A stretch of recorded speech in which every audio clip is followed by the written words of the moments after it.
Boy Joe.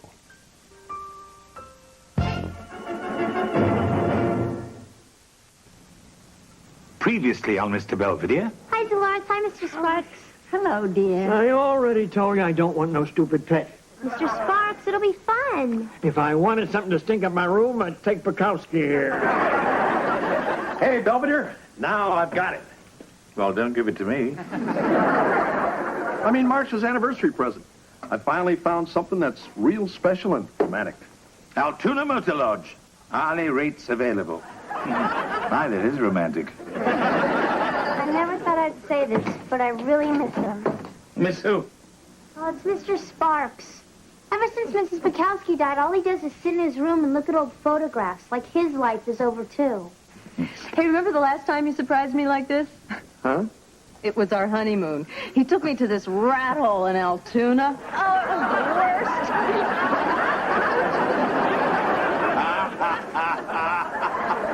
I go to the movies. I don't want to go anywhere. Yeah, well, you're going to go somewhere whether you like it or not. Oh, yeah? Yeah. Fine. Take me to Atlantic City.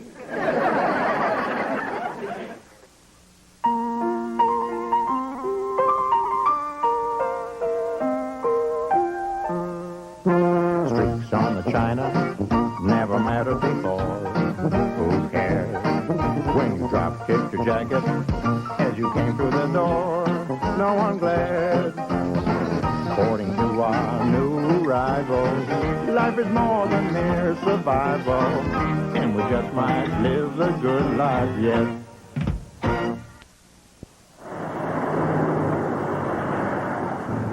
Hey, who ate the last scooter pie? I did, so go to sleep. Boy, you're as bad as Mr. Belvedere. Oh, yeah? Yeah, and he's going to kill me when he finds out we're doing this. Mr. Sparks, maybe this isn't such a great idea. What do you mean? Well, it's just Mr. Belvedere is going to report us missing, and the nurse at the home's going to say you're missing, and everybody's going to think we all kidnapped each other. And the police will put up roadblocks, and we're all going to die in a hell of hot lead, just like Bonnie and Clyde. Well, we feel better. Look on the bright side. At least we don't have to worry about Mom and Dad. They're off having a great time on their second honeymoon. George, can I take the blindfold off now? I've been wearing it since Johnstown. Just a couple of more steps. Surprise! Oh, George, you shouldn't have. Yeah, don't you recognize it? It's the Altoona Motor Lodge. We spent our honeymoon here. Oh, George. This is so cute. So, where are you really taking me? What? Well, we're not staying here, are we? Yeah. Didn't you notice the complimentary coffee? I think they got bouillon, too. You mean this is the big surprise I've been waiting for? Anguishing over? Fantasizing about? I mean, I was so excited about this trip, I got up at 5 o'clock this morning and did my nails. If I'd known we were coming here, I just would have put dirt under them. Oh, great. Hey, that's the thanks I get for trying to do something romantic.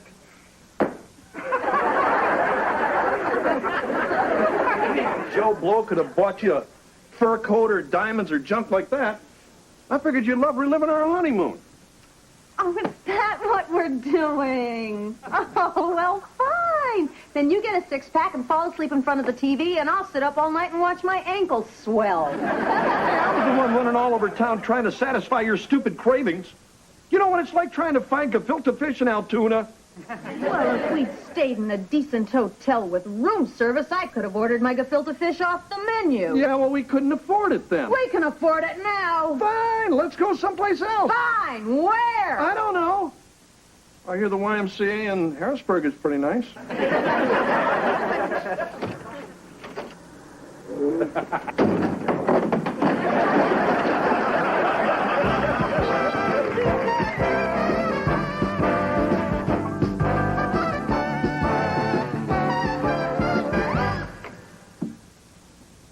Wow, this is a really neat room. Yeah, great. So what are we wasting time for? Let's go gamble. Yeah, on the kid. You're not going anywhere, Wes. Huh? It's late. You're going to stay right here and go to bed. What? Nobody sleeps in Atlantic City. Besides, I got a system. So do I. Where's the bathroom? Come on, Angela. Let's go next door and try and dress as Mr. Sparks bought us. Okie dokie. Hey, this isn't fair. It was my idea to kidnap him in the first place, and now you guys are ditching me. Wes, you're too young to gamble. So are you. Anyway, we're not going to. Yeah, we're just going downstairs to look beautiful for Mr. Sparks. Heather, he's old. He's not blind. Go to bed.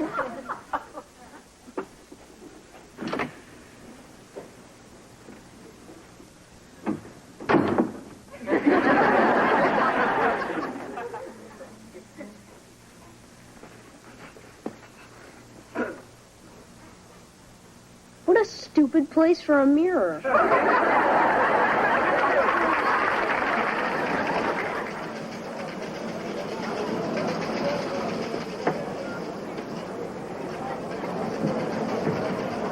Well, this sure beats bingo in the therapy room, huh, girls? Yeah. What do you want to start first, Mr. Sparks?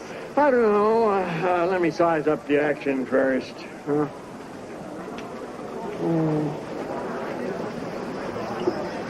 What are you two gawking at? I happen to have a daughter their age. Great. Send her over. Mr. Sparks, you're going to get us all in trouble. Yeah. I thought we were in trouble already. That's right. I got to call Mr. Belvedere. I don't know what I'm going to tell him. Tell him a dirty old man bought you a couple of low-cut dresses and dragged off to Sin City. Well, at least you won't be worried. Something. Come on, Blondie. Let's go roll some 7-Elevens.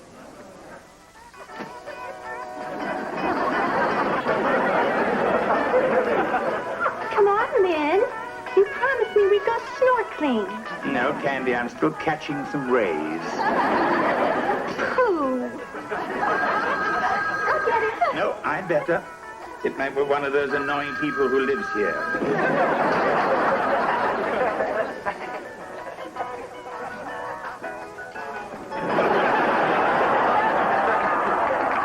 Careful, girls. You're carrying precious cargo. There we go. Thank you. Owen's residence. The big kahuna speaking. Oh, Heather. Where are you? It's late. What's that noise?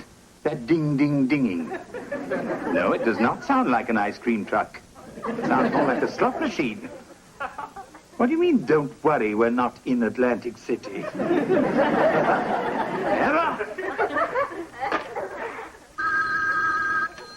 All right, Heather. Oh, hello, Mrs. Owens. What?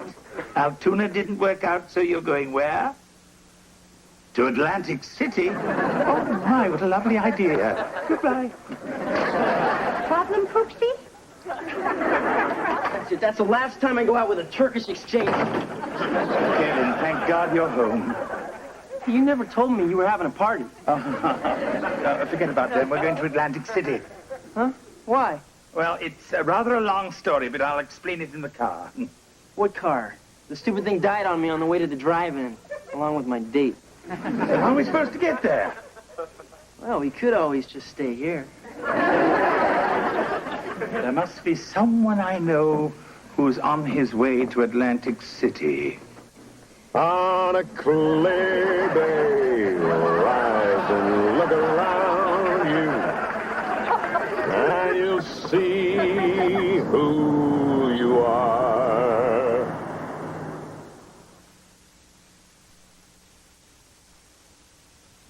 43 bottles of beer on the wall, 43 bottles of beer. Take one down and pass it around. 42 bottles of beer. You know, Bob, we really appreciate you giving us this lift. Forget it. One thing I don't quite understand. How did you know I was going off to Atlantic City? I get your newsletter. Right. So Atlantic City is one hell of a town. You ever been there, Kermit? It's Kevin. Oh, the girls, the glitter, the excitement of the games. I mean, you're still a gambling man, right, Len? No, yes. You know what they say. Action is my middle name. I swear to you, Wesley, I'll never bet again. I swear to you, Wesley, I'll never bet again. Never bet again. Stop. Again. Stop it. Again. Leave me alone!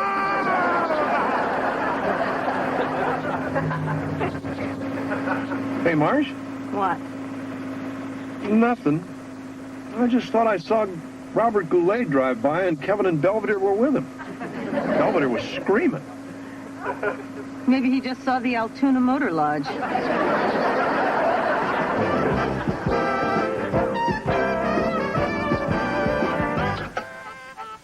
Oh, front desk? Yeah, I'd like to complain about the movie you're showing on your adult channel.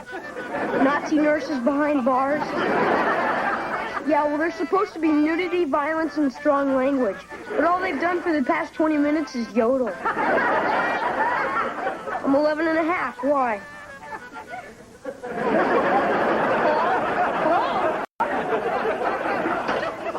Boy, I can't believe it. Wesley T. Owens in the middle of Casino Row, and all I've done so far is eat. That's it, I'm going.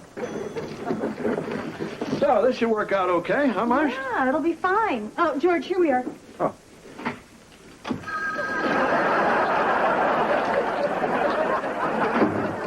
Okay, now the first thing we're going to do is get some sleep. You gotta be kidding. I'm gonna go gamble. We'll just take a quick moment to freshen up, and then we'll start our search for your brother and sister. What about that Keno girl? She winked at me.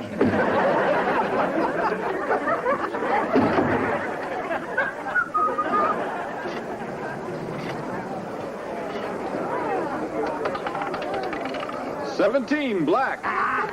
The gentleman and his nieces win again.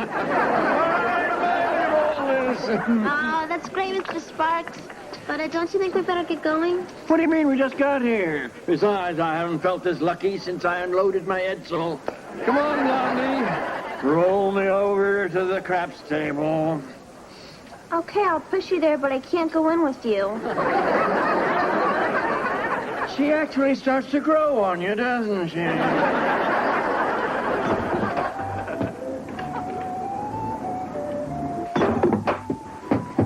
Here you go, kid. Thanks. You know, you can keep playing if you want to, but I'm going to have to start giving you the milk bottles. That's okay, I'm done. In that case, looks like I am, too. Come on, I'll give you a hand with all that stuff.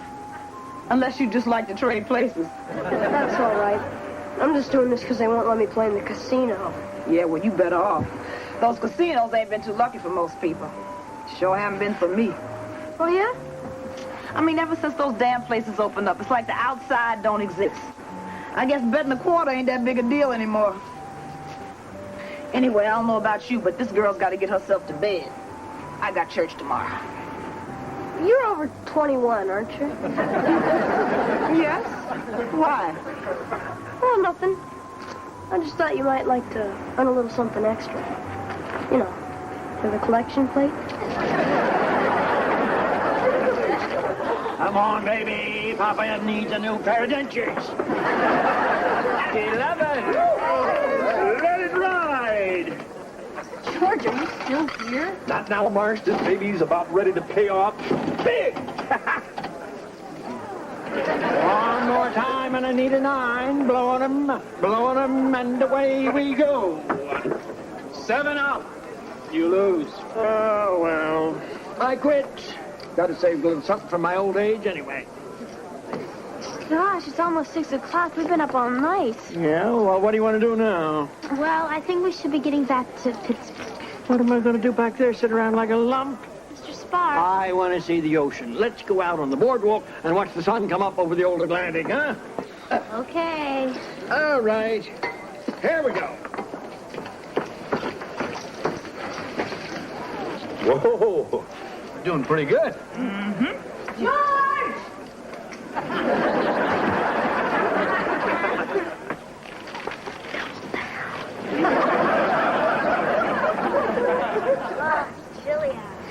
Yeah, but I love this place.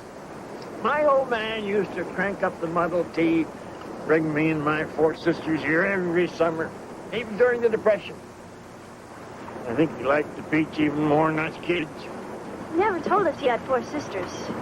I had 3 dogs, too. What's the difference? Right over there. That's where the Steel Pier used to be. I saw Tommy Dorsey's band play there with Frank Sinatra once. You two must have heard of him, huh? Oh, yeah. Doesn't he have a famous son? Just keep pushing, sweetheart. Those were the days, all right. Diving horses, boxing kangaroos. Once I saw this beauty pageant. All the women dressed up like lobsters. God, it was a crazy, wonderful place. But you had fun this time, too, didn't you, Mr. Sparks?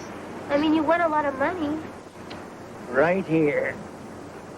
Right here I was with 2 gorgeous gals on maybe the best day of my life.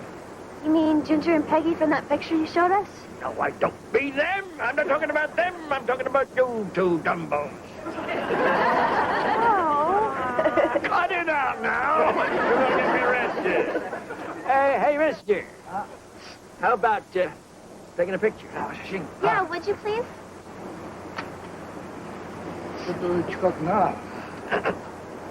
Say cheese! Cheese. Thank you. Come on, Mr. Sparks, we gotta get going. Danke, Shane. Yeah, all right, you girls.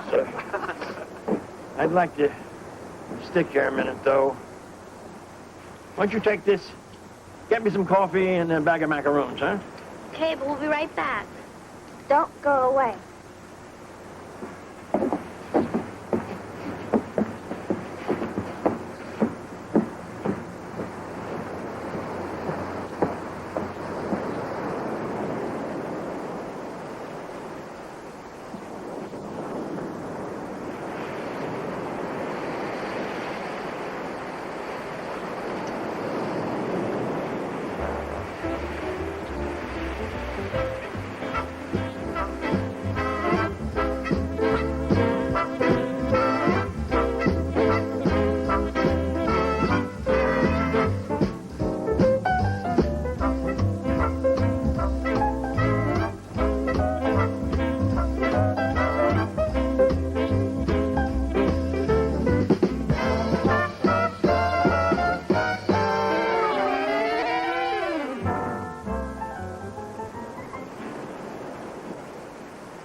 Thank you. Hey, look, Heather, that guy looks just like Mr. Beetlejuice. I am Mr. Beetlejuice. Don't get mad, Mr. Belvedere. We were only gonna take Mr. Sparks to the movies. But he wanted to come here, and the next thing we knew, we were dressed up like this and blowing on his dice. But the main thing is he had a really good time, and we're gonna take him back to the rest home right this minute.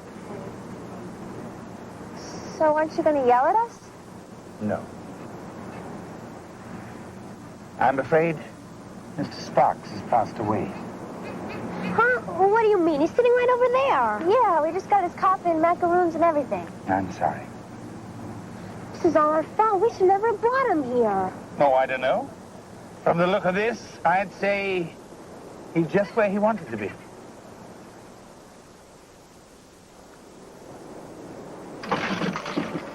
Marsh, you ready to go to the room? In a minute, George. This baby's about to pay off. Come on, Marsh, no. It's our anniversary. We haven't even been to bed yet. Oh, we can sleep together next year. Hey, Mom. Hey, Dad. Wesley, what are you doing here? I'm not sure, but I'll give you $100 if you don't hit me. Hey, there you are. Kevin, did you bring him here? Oh, no, he came with Heather and Angela. I came with Mr. Belvedere and Robert Goulet. What? Well, here's your cut, sugar. I've got to get to church. This really isn't as bad as it looks.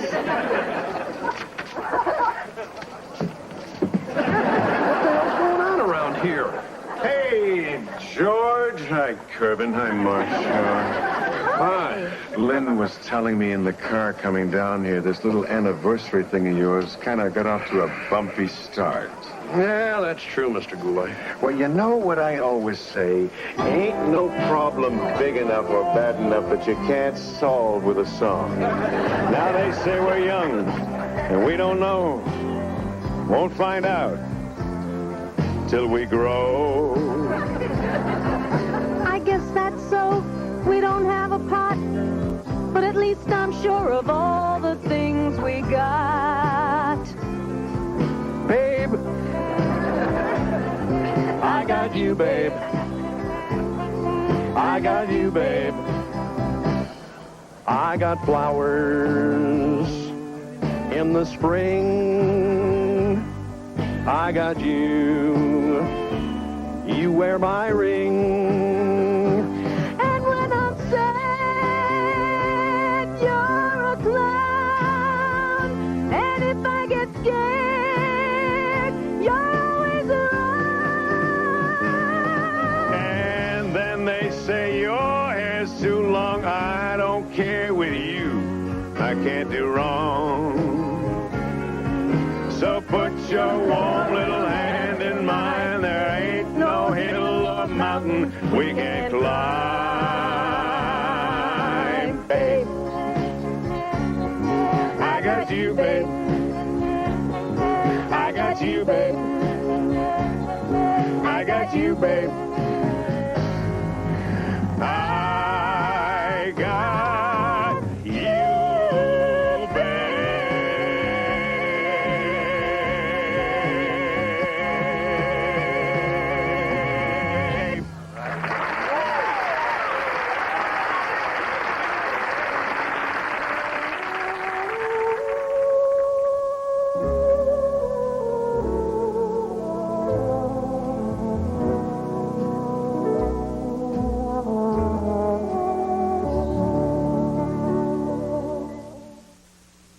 Mr. Belvedere will be right back. At any rate, the Owens clan is on their way back to Pittsburgh. George and Marcia have kissed and made up and are bracing for another 20 years, while Wesley is facing a double punishment. Not only has he been grounded for his gambling, he must also donate his winnings to the substitute teacher's pension fund. As for Heather and Angela, although saddened by the loss of a friend, they can still take comfort in knowing that Mr. Spock's last day was indeed a celebration. I only hope that when my time approaches, they'll be there to kidnap me. In the meantime, surf's up.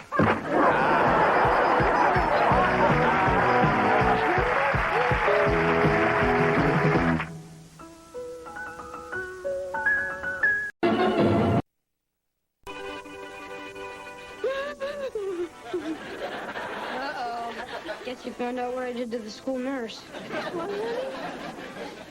Oh, nothing. You were just crying at the movie. Here you go, Marcia. Dr. Zhivago. Your ma goes a little sappy every time she sees it. Oh, kind of like Mr. Belvedere when he watches Willy Wonka and the Chocolate Factory. It was the first movie Daddy ever took me to. He wanted to be romantic on our first date. Yeah, and anyway, the line was too long for the Dirty Dozen. Hey,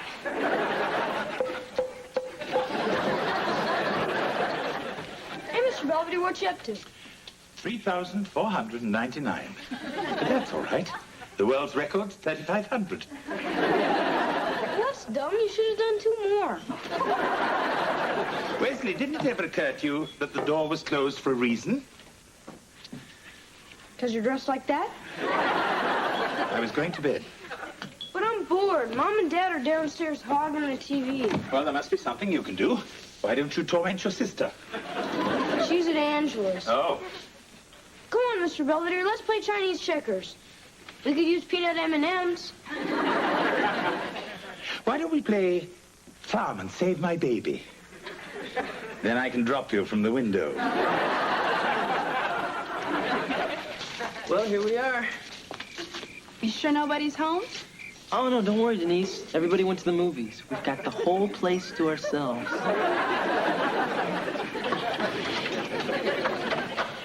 Why don't you have a seat on the sofa and I'll get the fire going.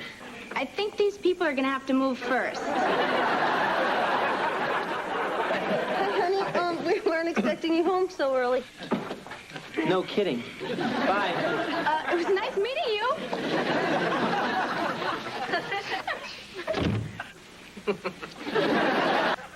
I can't eat this waffle. It's still frozen. Breathe on it. That'll melt the butter as well. Hey, guys. Morning, Heather. And how was your slumber party? Oh, great. We stayed up all night, and around 2 in the morning, some guys from the football team showed up and tried to pull a panty raid. A what? Well, you know where a bunch of big guys go crazy and steal your underwear? Don't they have that in England? Yes, but we call that half-time at a soccer match. Morning. Hi, Mom. Hi, Dad. Your date last night seemed very nice. Yeah, maybe next time you'll be able to meet her standing up. Well, see you, pal. Your mom and I are going down to Lumberama. Yeah, we figure with spring coming, it might be nice to have a hammock. Maybe you should get a trampoline.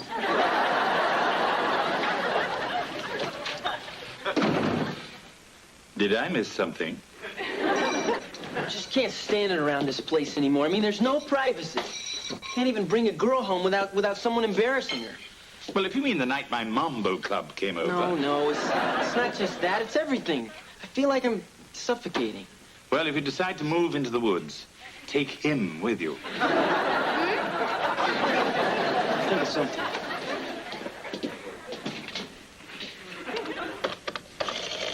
Honey, are you sure this is right? I mean, we didn't skip over any bills or anything? No, that's everything. I even remembered to pay Belvedere. Of course, that's not much. I guess with both of us working now, we have more money than we know what to do with. Yeah, I never thought we'd have that problem. Perhaps I could help you solve it.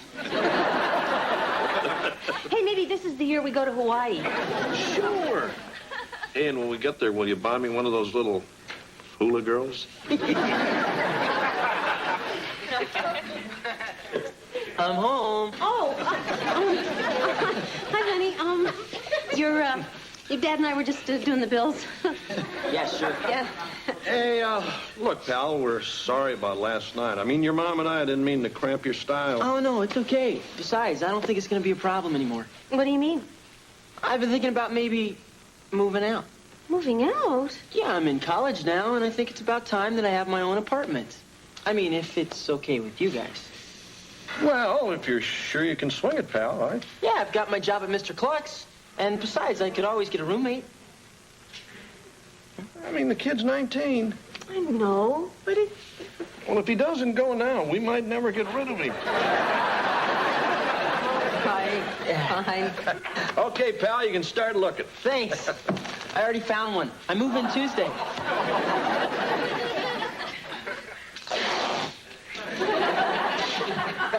Hey, Mr. Belvedere.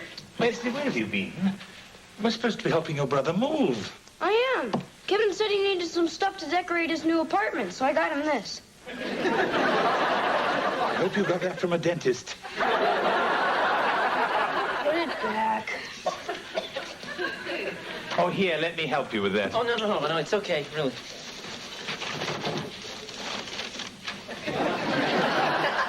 That's Mr. Teddy. How original. Oh, I just thought I'd take him along with me, for old time's sake. Oh, would you like me to pack your baby blanket?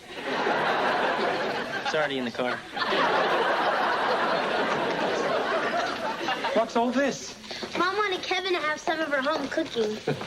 I thought that was one of the reasons he was leaving. Don't forget the muffins. Well, everything's loaded, so I guess this is it. All right. Now remember, I want you to eat right and get plenty of rest. And don't forget to take your Geritol. He knows what I mean. Come on, Mom, I'm gonna be fine. I'm only a few miles away. Besides, I'll be back once a week to drop off my laundry. Well, pal, I guess you want to get going. Just remember, if you need us, we're here. Thanks, Dad. And remember, Kev, the only safe sex is no sex. That's what your mom tells me. Well, I better get going. Well, good luck, Kevin. Yes. There you go, buddy. Yep. Bye. Okay, see ya.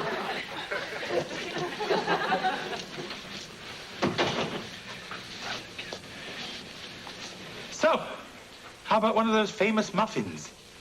No, gee, it seems like only yesterday that we were bringing him home from the hospital, and those little booties, Oh, come on, Marsh. little chubby cheeks. So now that he's gone, can I have his room?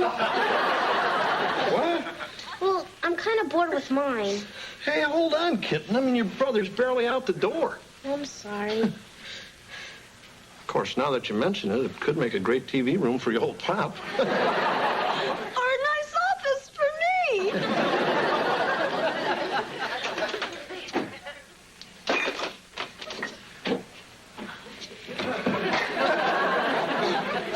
We're having a special on stewed prunes. You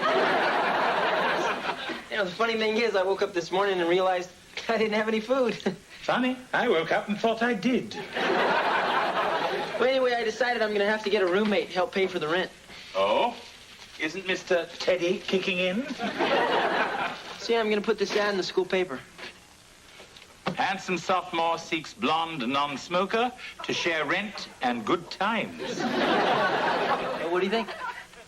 I think if someone named Lars turns up, you're in big trouble. Well, I better get going before Mom sees me and starts crying again. Mm-hmm.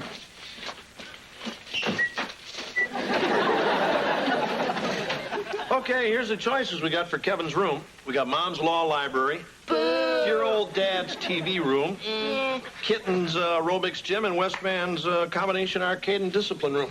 That way I can go there whether I've been good or bad.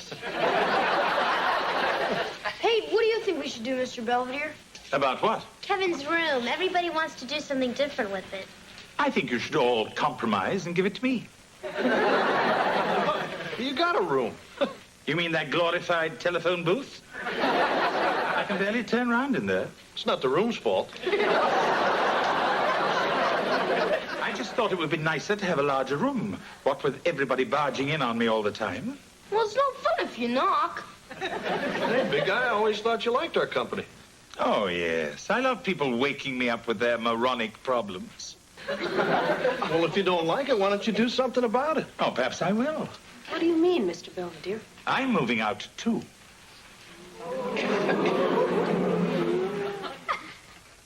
Do you really think Mr. Belvedere will move out?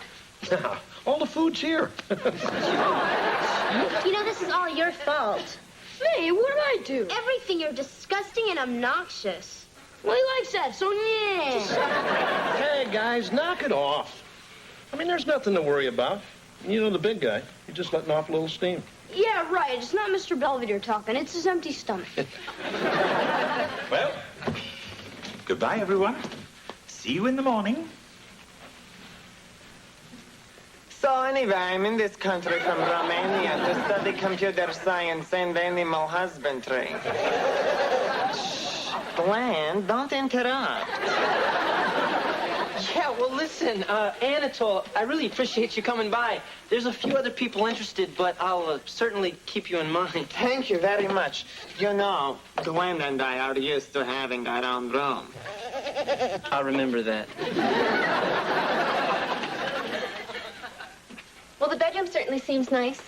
Yeah, and don't worry, I can sleep on the fold-out bed. Up to you. I guess there's a few things you should know about me. I work as a tutor, so I'd be more than happy to help you with term papers and stuff like that. Uh-huh. Oh, and I'm captain of the women's volleyball team, so the girls might be over a lot, if that's okay with you. Oh, well, I guess it is. Oh, is this an Eastern exposure? Yeah. Yeah, I think it is. Great. I like to sunbathe nude in the morning. Makes two of us. Well, everything seems perfect. Can I move in tonight? I'll be here. Great. Your refrigerator, it's the kind with the freezer on the bottom. Yeah. I hate that.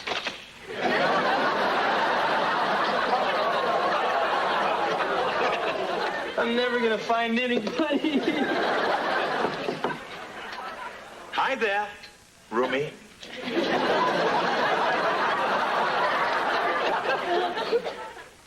Is this an Eastern exposure? Why? I mean, what are you doing here? I had a falling out with your parents, so I need a place to crash. What? You haven't got a roommate yet, have you? Well, I did kind of promise a place to this nice Romanian family. Oh? Well, what I mean is, are you really sure you want to do this? I won't be in the way. I still have to report to work at your parents, so all I'll really be doing is sleeping here. All right, let's give it a try. Splendid. Oh, listen, the sofa pulls out into a nice king-size bed. I think it's more comfortable than the one in the bedroom. In that case, you can have it.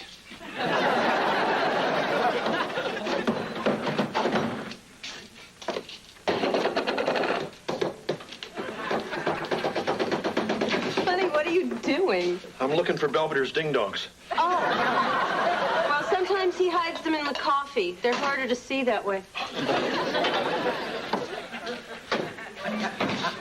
If you're looking for my ding-dongs, they're under the sink. I mean the sink in my apartment. Well, if there's nothing else, I think I'll be clocking out. Oh, are you leaving already? I want to get back to my pad before wrestling starts. Wrestling's not on TV tonight. I know. I have a date. Mr. Belvedere, you've been gone almost a week already. Don't you think we could sit down and talk about this? Yeah, you're probably ready to come crawling back by now. Actually, these arrangements suit me perfectly. Oh, yeah? Mm-hmm. My duties are clearly defined. My evenings are off. And you two have more time to enjoy your children. Hide me, hide me. Listen, you little monster, there wasn't any talent show. Have fun.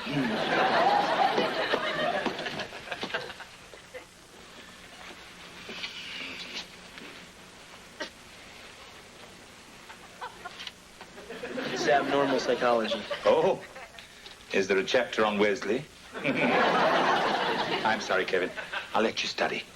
Thanks. I've got a really big test tomorrow. Do you mind if I watch a little TV? Sure. Thank you. Oh, I'd like to buy an apostrophe. You twit, you can't buy a punctuation mark. Where do they get these people?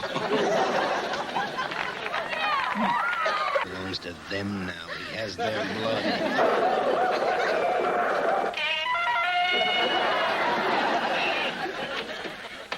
I'm sorry. I'll just sit here, quiet as a mouse.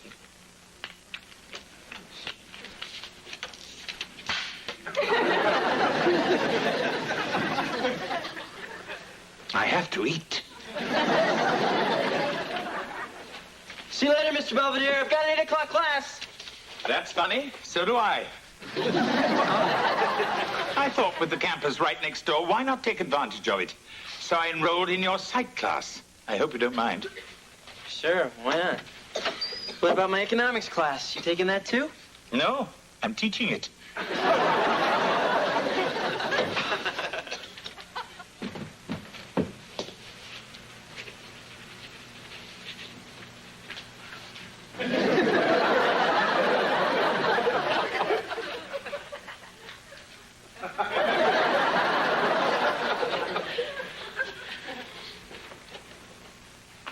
Honey, what are you doing? I'm bothering you. I mean, I used to bother Mr. Belvedere after dinner, but he's not here after dinner anymore, so I'm bothering you. Oh, well, that's fine, honey.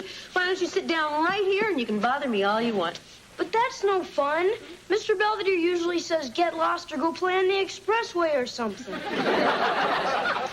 Hey, Mom, look who's here. Yeah, what's his name, our oldest kid? Nice to see you, stranger. Oh, you look so thin. Are you getting enough to eat? Not if he's living with Belvedere. So, tell us, how's everything going? going okay. I guess I'm just not used to seeing so much of Mr. Belvedere. I saw him once in just a shower cap. I mean, he's there every morning, every night. He's even taking classes with me now. Well, I'm sure it'll all work out. Well, I really can't stay. I've got a date with Denise. Just stopped by to get some tapes I left in my room. Oh, hey, Kev, they're not up there anymore. They're in the garage with the rest of your junk. Huh? Well, with you gone, we all discussed it and decided to make it into a little TV room. Oh. When did all this happen? About 5 minutes after you left. Hey, pal, don't feel bad. It was either that or give it to Belvedere.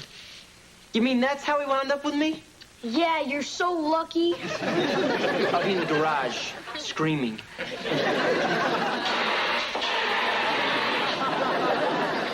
Sorry about dinner. That's okay. I mean, except for the fire, it was real nice. Yeah, well, I never made Vienna sausage flambe before. I didn't think the flames could shoot so high. So, what do you want to do now? I don't know. We could start another fire.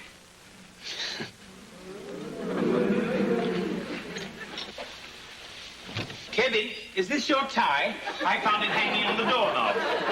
Belvedere. Oh, I'm sorry. Did I interrupt something? Look, when there's a tie on the doorknob, it means there's a grill in here and you're not supposed to come in. Oh, at Cambridge, our signal was a pig's head on a pole. Oh, look, I'm in the way. I'll just go sit outside on the curb until you're done. No, that's okay. Kevin was just taking me home anyway. I was?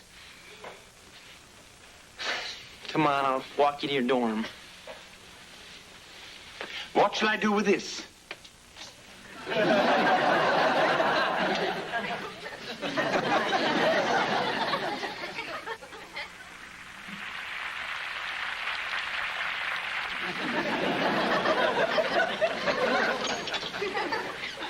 I'm home. This is the final Jeopardy question, and the category is hostess products. You probably bet everything. Did someone have a bad day? What happened? I thought you were going to clean this place up. I was going to make the bed. Then I realized I was in it. What's the matter? It's just, I bust my butt all day at school. I spent 5 hours on my feet slinging greasy chicken to come home to what? I mean, the place is a mess, and there's not even dinner on the table. Don't you realize that I happen to work, too? Look, I'm too tired to fight, all right? Oh, sure, you come waltzing in here and start criticizing, and when I try to say something, all of a sudden you're too tired. Look, don't start with me. Oh, I'm the one who started? Hey, Fred and Wilma, you want to knock it off in there? What's happening to us, Kevin? I don't know, but I'm getting scared. It seems that our little arrangement isn't quite working. No. I guess we just get along better in small doses. But we sure did give it the old college try, huh? No, we certainly did. Yeah. But perhaps some things just aren't meant to be. Right. I'll help you pack. Okay, I called. 2 pair. 3 of a kind. Full house, I win. Now you both have to take off your shirts. What? That's the way Grandma Huffnagel taught me. Hi. Hey, Kev. Moving back in?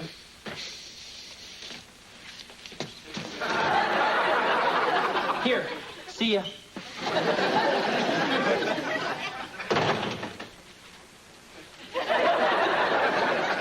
He hates long goodbyes. So, what's the story, Belvedere? Yeah, you moving back in? Yes, I have decided that all of you have suffered enough, including Kevin. Well, we'll try to respect your privacy from now on. We promise. Yeah, and if I ever get the urge to bother you, I'll just go bother Heather instead. Yeah, if you really want the other room, big guy, it's yours. Thank you, but I think I'll stick to mine. Perhaps with a better lock. Well, if there's nothing else, I'll unpack my things. Well, we kept your room exactly the way you left it. Thank you. Except Dad and I found the ding-dongs in your mattress, and my pet tarantula had babies in your underwear drawer. Well, it's good to be home.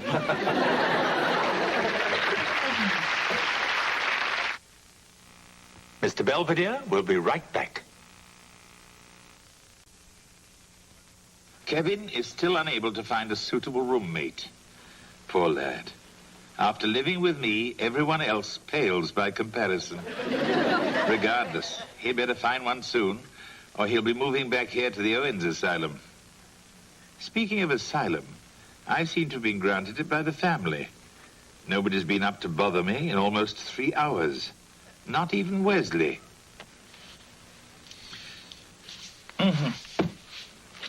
Perhaps I'll go and bother him.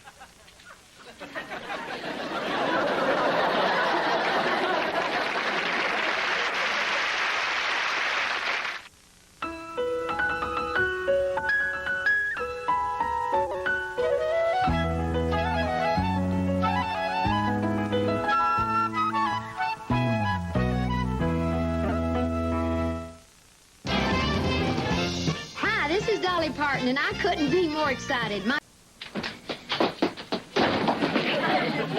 Wesley, don't answer that.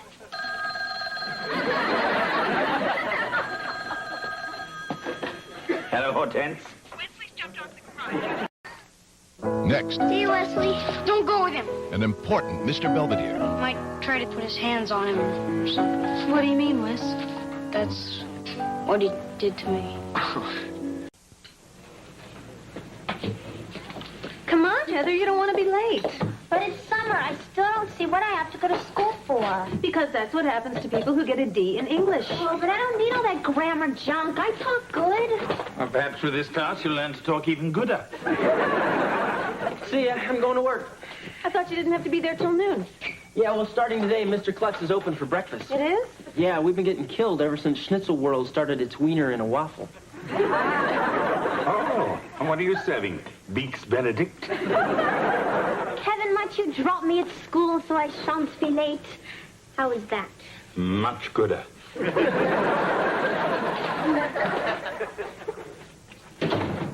Bus didn't come. Can I go back to bed now? It'll be here any minute. You get back out there. I don't see why I have to go to some stupid day camp anyway. Rather go to summer school with Heather. At least it's air-conditioned. Oh, it's going to be a lot of fun. They have a lake up there and everything. Yeah, well, I bet I know whose idea was to send me to this place. Actually, I had somewhere else in mind. The Devil's Island wouldn't take you. I'll see you tonight. Have a good time. Bye-bye, Mr. Belvedere. Bye-bye, Mrs. Owens. Have a nice day. Thank you. Bye, Mom. Bye-bye. I'm leaving now. Be sure to write. You know, you're going to feel really bad if I get chewed up by bears or something. Nonsense, Wesley. Why should they single you out?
George, I didn't know there was anyone here.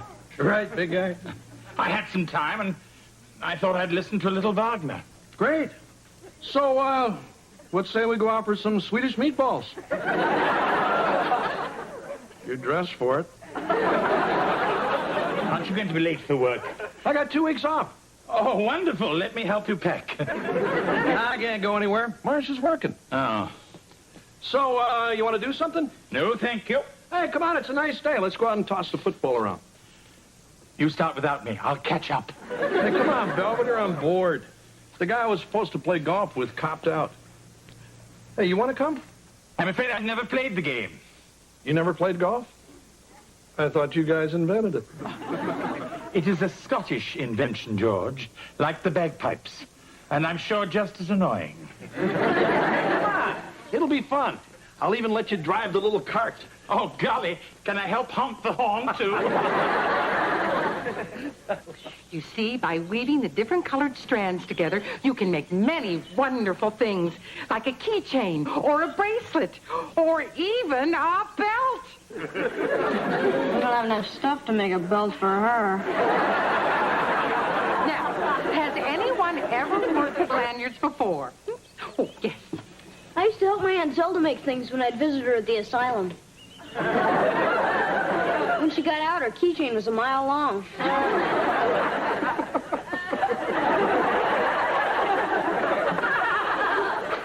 Very amusing, Wesley. Perhaps you'd like to help Counselor Perry hand out the craft materials. Now, we're going to work on our projects for a half hour or so, and then break for our little lunches of homemade peanut butter sandwiches and fresh-picked radishes. I think we may be breaking for lunch a little early. What? What's going on? I called the catering truck. Wait. Hi, Mom. Hi, guys. I can't believe it. I already got homework. Have homework, excuse me. How was breakfast at Mr. Cluck's? I don't want to talk about it. It's just, things got kind of hectic switching over from breakfast to the regular chicken menu. I mean, one guy gets some feathers in his French toast, and everybody wants their money back. Where's Mr. Belvedere? Shouldn't he be starting dinner? Oh, yeah, he wasn't here when I got home. He probably went someplace with your dad. Great, I'm starving. Oh. Well, I can get something started. It's okay. Hey, honey, how was your game? I'm never going to show my face at that country club again.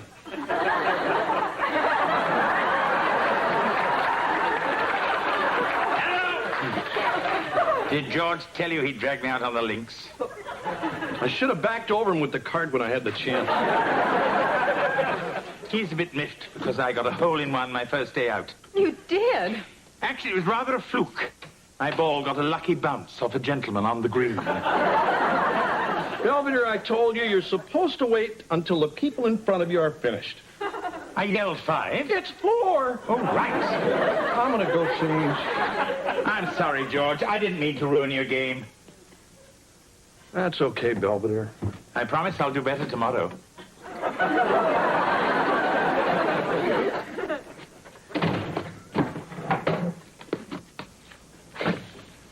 How was your first day at camp? I take it you didn't burn the forest down? No, we got out the fire before it reached the trees. So, like my binoculars? Yes. What did you do? Mug a ranger? No, Counselor Perry gave them to me. Said I could use them the whole time I'm at camp. Wesley, haven't we talked about your taking advantage of people? Especially unsuspecting adults? Yeah, well, he likes me. And Witch Hazel, the other counselor, hates my guts, so it all comes out even. You getting ready for Halloween? All right, get ready for dinner. Okay, but first I want to go outside and see if I can find any of the birds we learned about today. Very well. But remember, no looking through Fifi Huffnagel's window. I'll go wash up. B-I-N-G-O, B-I-N-G-O, B-I-N-G-O, and Bingo was his name.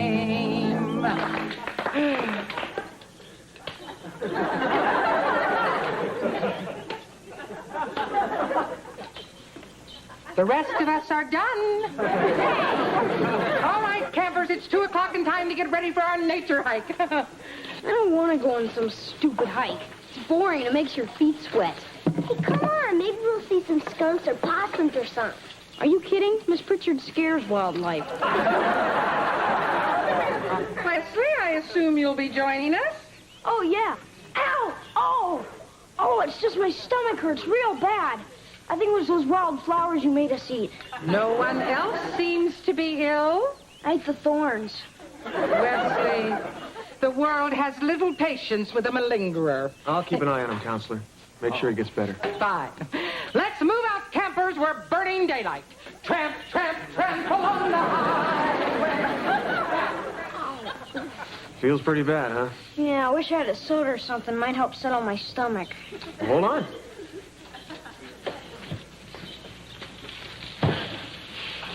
Whoa, does Miss Pritchard know you have this? Actually, they're hers. But we'll make this our little secret, okay?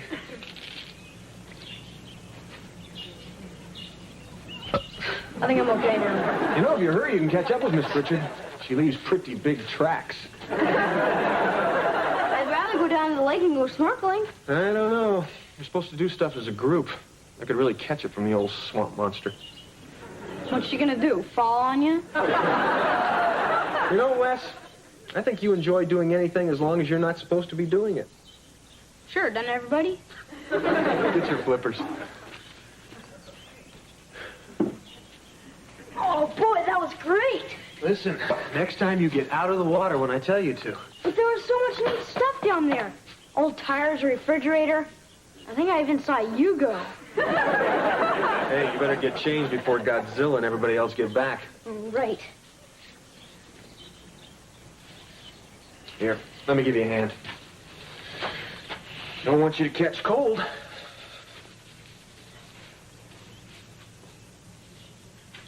Whoa. Getting goosebumps.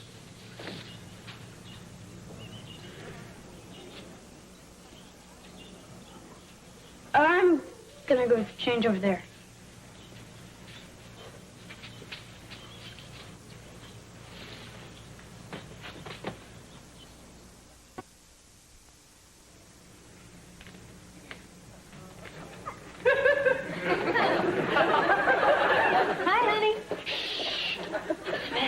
I'm going to the club. I don't want Belvedere to know. Anyway, it's his day off. I figured let him sleep. Yeah. Bye-bye. Good morning, George. Oh, Belvedere. I've been up since dawn practicing my putting and chipping. Perhaps we should play for a new lawn. I'll get my clubs. Actually, I was just putting these in the garage. I have to get to the station. Oh? I've got an exclusive interview with Honus Wagner, a great pirate shortstop. Ah. Why aren't you dressed, honey? You're going to miss the bus. Can't go today, Mom. I got poison ivy. Ooh, you poor baby. Don't get too close, Mom. This stuff's contagious. Let me look. I've had all my shots. Ah, yes. That's definitely poison ivy. Fortunately, it's the erasable kind. All right, Wes, what did you do at camp? Nothing. That's easy enough to call your counselor and find out. No, don't. Then tell me what happened. I put a frog in some girl's shorts. I would have expected something more original. I couldn't find a snake. Listen, young man, you are going back to that camp and you're going to behave yourself, understand? Yes, ma'am. Okay, now we're going to divide into 2 teams, and each team must attempt to find as many of the items on the scavenger list as they can and bring them back to camp. I hope there's a fat lady on it. Okay, who wants to be a beaver with Miss Pritchard? Why? What are you going to do to me? Oh, very well then. All right, the rest of you can be cougars with Counselor Perry. Okay, let's everybody get their knapsacks and fill their canteens. Let's go.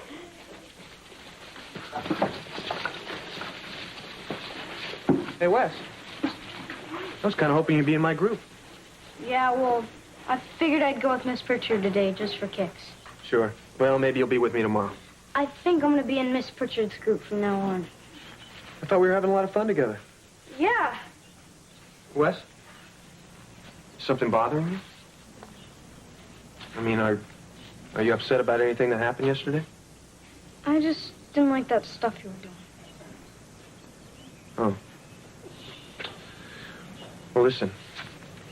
I tell you what. Why don't we forget that yesterday ever happened? Fine. It'll just be another one of our little secrets. Okay? Sure.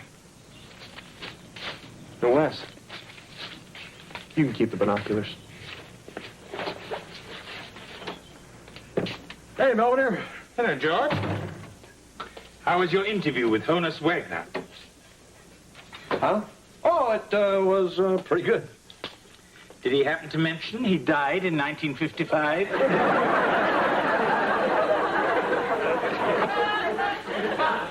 That's kind of a sore subject with him. Hey, Belvedere, I only played 9 holes. George, if you don't want to go golfing with me, just say so. Okay, I don't. Look, it's not just you're lousy and you keep hitting people. It's just when I go to the club, it's kind of my guy time. You know, kill a couple of brewskis, tell a couple of dirty stories, stuff like that. I'm a guy. I know, it's just you don't fit in with my other friends. I mean, you're English. You're right, George. Most of your friends don't speak it.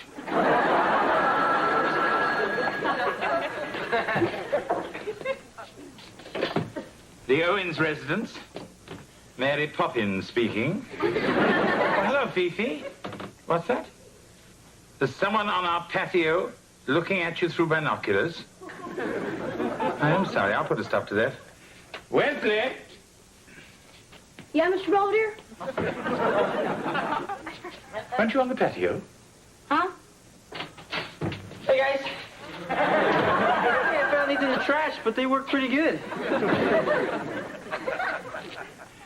Weren't those the binoculars your counselor gave you? Yeah. Well, it's not like you to throw a gift away. You usually hock it. Didn't want them anymore, okay? Wesley, have you had a falling out with your counselor, Perry? No. Well, it seems like there's something wrong. Well, there isn't. I'm just sick of the stupid woods and the stupid lake and the whole stupid camp. Pranon, Terma, Tubu, Parase, Maiden, Algernon, Pathon. Wasn't that marvelous?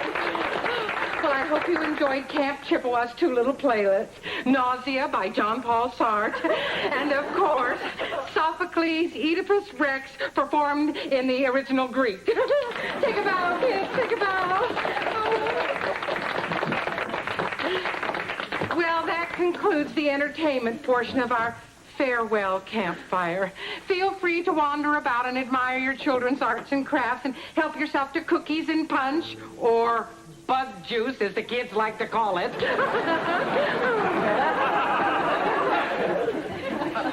Hey, guys. Oh, honey, we really enjoyed you in your play. Yes, your acting in Nausea certainly turns my stomach. Hi, I'm Counselor Perry, and you must be Wes's parents.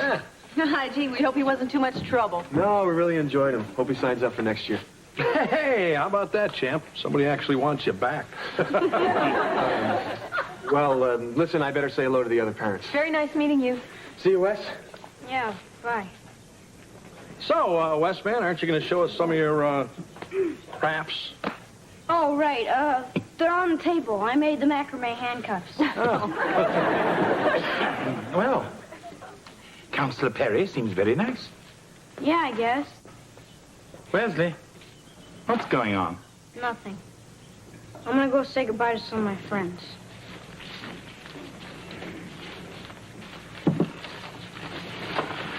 Pretty neat slingshot, huh? Yeah. I just gotta figure out the best way to sneak it into the house. So, where are your folks? They couldn't come. Oh. You can get a ride home with us if you want. Mr. Belvedere will probably make us stop for ice cream. Oh, that's okay. Mr. Perry's gonna give me a ride in his convertible. Huh? He said we might even stop for hamburgers. You ready yet, honey? Oh, yeah. Okay, let's go, Porcupine. I got the top down. See you, Wesley. Yeah, bye. Don't go with him. You shouldn't let him go with Mr. Perry. What do you mean, Wes? Yeah, Wes, what's the problem? Because if he goes with him, He might try to do something. Put his hands on him or something. What do you mean, honey? Why do you say that? Because that's what he did to me.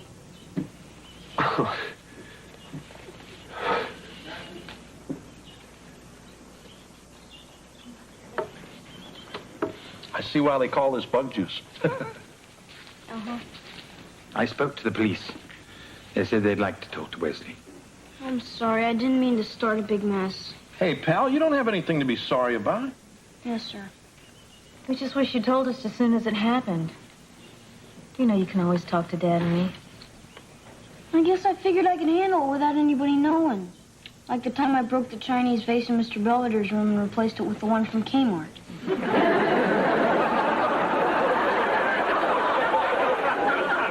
thing is, you're always telling me that I take advantage of people. And I was sort of extra nice to him to get sodas and stuff, so maybe you should be mad at me. Look, you didn't do anything wrong. Do you understand that? You see, Wesley? It's not always your fault. Anyway, you said something when it counted. And you helped your friend Kyle. And that took a lot of guts. Now I'm proud of you. So, listen, I guess we better get going, huh? Yes, we want to miss the rush hour with the bears. So, you okay now? Yeah, I'm fine. It's okay to cry. I know. Mostly all I feel like doing right now is burping. Let's go home.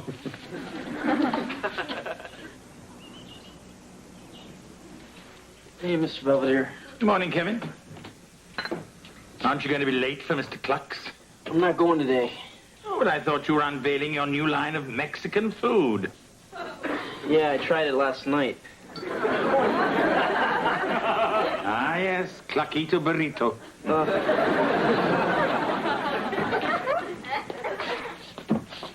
Hey, what's with Kev? He looks a little green. Speaking of which, your club called. You're tee off in about an hour. Oh, great. So, you want to come with me?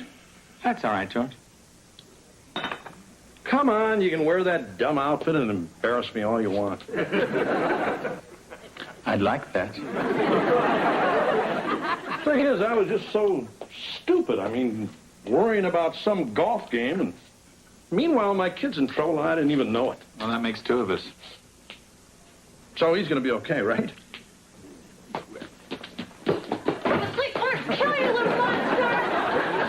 Keep the crazy glue, my hot curlers! He'll be fine.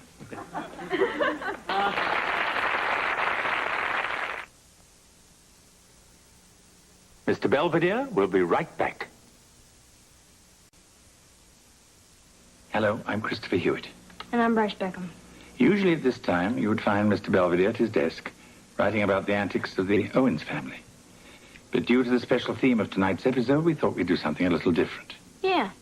We figured we'd talk to you kids and your parents, too, about something that's kind of hard to talk about. Tonight's episode about Wesley didn't really happen. But if ever you find yourself in a situation like that, there are certain things you should remember. No one should ever touch you in a way that makes you feel bad. And if they do, tell someone you trust, like your mom or your dad. And remember, if you have to keep a secret that makes you feel bad, it's not worth keeping. Yeah. Thank you, and good night from us all at Mr. Belvedere.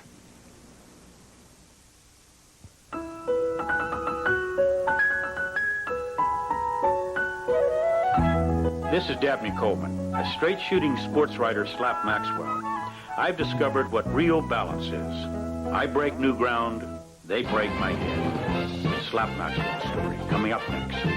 Tomorrow, on a special edition of ABC's Wide World of Sports, the 114th Run for the Roses, the Kentucky Derby. Action begins at 1:30 Pacific tomorrow. Then on the Disney Sunday movie, Madison rescues a dolphin from and a repressive government on Mission Impossible, followed by a notorious gun runner who kidnaps the younger brother and sister of one of the young writers. Now stay tuned for Living Dolls.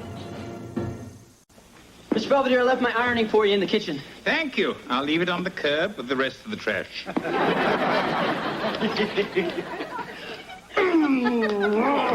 George, please, not after I've eaten. I follow that rule. I'd never get to kiss my wife. So how far did you guys run today? Almost 3 miles. Yeah, we ran all the way down to the courthouse and back. Dropping off Wesley's bail money? Go ahead and yuck it up. But we're going to be in great shape for that charity run. Mm-hmm. Hey, Marsh, let's do the stairs. You're on. Meet you at the finish line. First thing in the morning? Gross. Oh, don't worry. I short-sheeted their bed. I don't know. I think it's kind of cute seeing Dad try to keep up with Mom like that. What do you mean, try? Well, nothing. It's just, Mom's younger. She's in better shape. Yeah, but Dad's a man. So? So he'll probably blow her off the pavement. Why? Just because he's a man? Well, yeah. Kevin, you're a sexist pig. I am not. I just think men are superior to women. What? In sports. Want to bet? Bet on what? The race. If Mom beats Dad, I get your car for a month. Okay, and if Dad wins, you set me up with backseat Barbara Tenenbaum. You got it, you chauvinist hellhound. May the best man win.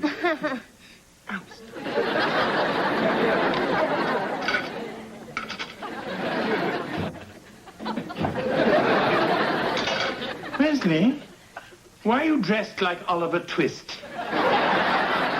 This big kid at school has been shaking me down for my lunch money. And he shook you so hard, your clothes fell apart. No, I'm wearing these to make him think I'm poor. Then maybe he'll leave me alone. But if you've already been paying him, he knows you're not poor. Nah, he's not that bright. Well, Wesley, I sympathize, but you can't leave the house looking like that. Then could you lend me some money? This jerk said if I don't give him enough today, he's gonna wipe me off the face of the earth.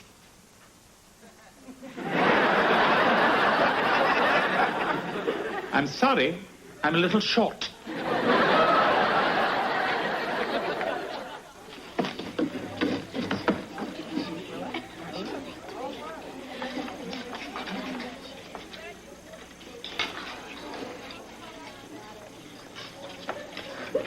Wesley, hi. I saved your seat. Yeah, thanks, Marjorie. Hey, Wes, don't come by today. Miss Rockland's not wearing a bra. Miss Rockland's a tramp. Yeah.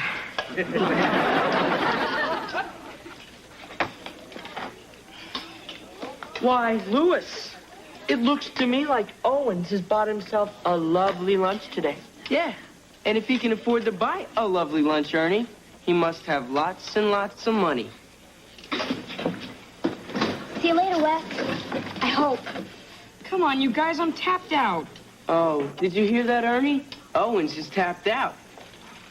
I could give you a meatball. Say, those meatballs do look real tasty. And I'll bet they look tastier and tastier as you get closer and closer. Yeah, Ernie, give him a meatball face. Hey, what do you guys think you're doing? Hey, it's cool, man. It's cool. Yeah, it's totally cool. We're out of here. I didn't mean to scare away your friends, but my mother told me not to play with food. Hey, I'm Wesley. I'm Lenny. I just moved here.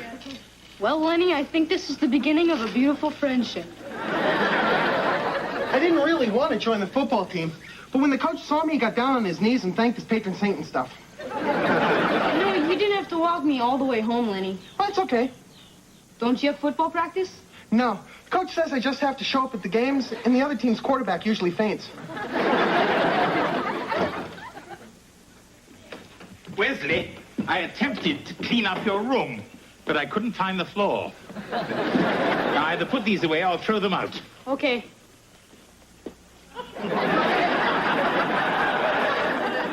Who's your little friend? This is Lenny. Lenny, this is our housekeeper, Mr. Belvedere. Wow, you're almost as big as my mom. You must bring her by. And we can all play Twister. Okay. Come on, let's watch some TV. Oh, you like comic books? Hydrogen Man and Cosmic Crusher. Yeah, in this one, a guy gets thrown in a cage with a bunch of screaming, bloodthirsty hyenas. Sounds like my average day around here. These are kind of violent. I like Archie comic books. I like Jughead and Betty, and I kind of relate to Moose. Bet you think that's stupid, don't you? Well, I never really told anybody this before, but I kind of like Archie's, too. You do? Yeah, my favorite is Mr. Lodge. You know Veronica's dad? I like him because he's really rich, and he always takes advantage of people. Mom, why are you putting on makeup to go jogging? Well, I like to look nice for your father. Well, I guess if you can't win, you might as well look good losing. What do you mean? Well, I mean, you can't be Dad in the 5K. He's the guy. Heather, that has nothing to do with anything. Oh, wake up and smell the coffee, Mom. Wake up and smell the coffee, Dad. You don't know what you're talking about. Look, Mom is 15 years younger than you. There's no way you can keep up with her. Kevin, it's not like we're racing against each other or anything. Oh, good attitude. That way you can smile and wave as she runs past you.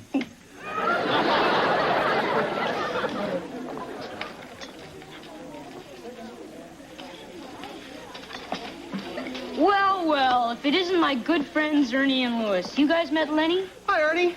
Hi, Louis. You know, I'm kind of short on cash today, and the Salisbury steak looks so yummy. You guys wouldn't happen to have a couple bucks to spare, would you? Boy, that's really nice of you guys. Someday, Owens. Yes, someday, Owens. Thanks, Ern. You guys are real sweethearts. I would have let you have one of my Salisbury steaks. I've already had 6. Yeah, but it wouldn't have tasted nearly as good. Hi, Wes. Oh, hi, Margie. I'll be right back. My parents are finally letting me have that party. Yeah? Tomorrow night, and chaperone. Yeah? Yeah, to bring some hot music and plenty of Banaka. Hey, Wes, I'm going back for 7s. You want anything? No thanks, Lenny. Okay. What? What you made me do? You gorp! Oh! I'm sorry. Jughead once did the same thing to Betty. She was miffed, too.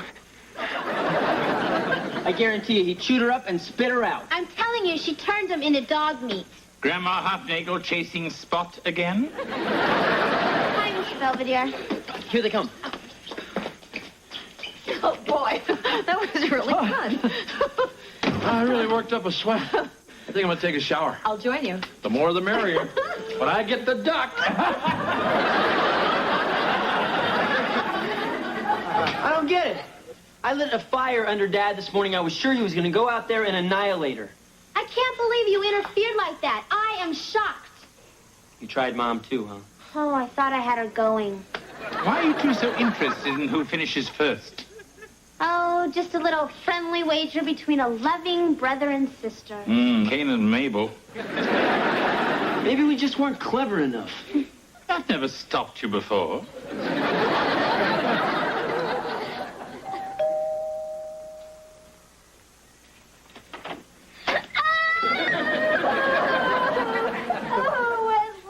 Maybe you should sit down. I just really need to talk to you. Alone. Lenny, I think Mr. Belvedere's opening a canned ham in the kitchen.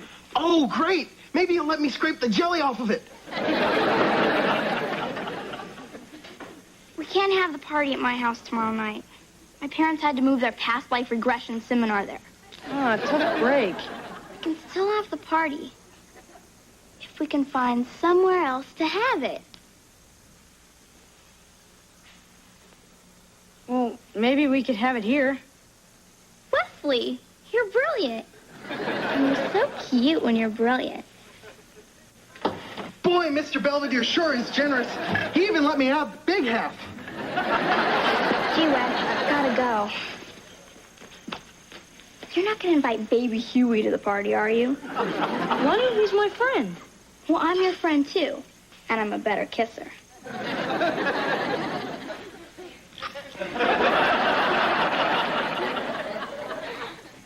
Hey, Wes, want to come to my house tomorrow night and look at my comic book collection?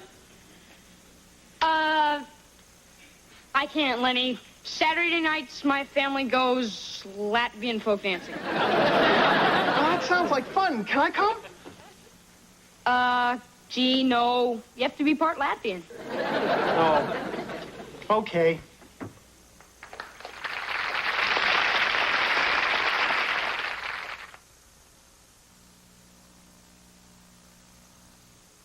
Tomorrow. Hey, Mr. Belvedere, what kind of hors d'oeuvres are you planning for my soiree tomorrow night? How about some happy face cookies? Don't embarrass me. I've graduated the more adult pursuits. Fine, I'll put out the brandy and cigars. Come on. Don't worry. I'll prepare something pubescent. Suppose I'll need extra food for Lenny. Perhaps a water buffalo. You don't have to worry about Lenny. He went on a diet. Well, see ya.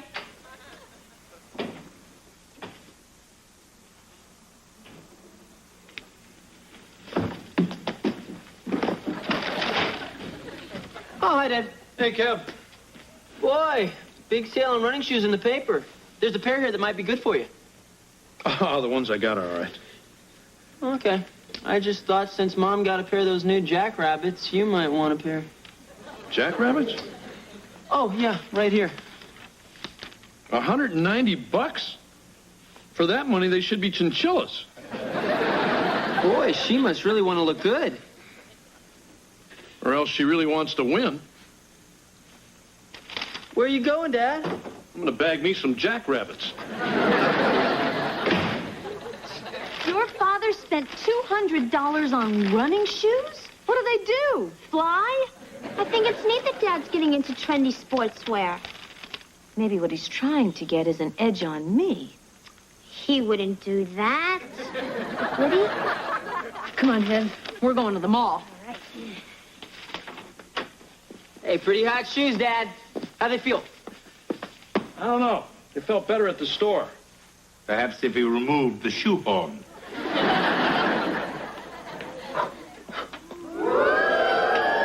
What the heck's all that? This is going to cut my wind resistance in half. I'm gonna cut your credit cards in half. What's the matter, Georgie? You scared of a little competition? Scared? I don't even know the meaning of the word. All right. Then put your running shoes where your mouth is. You're on.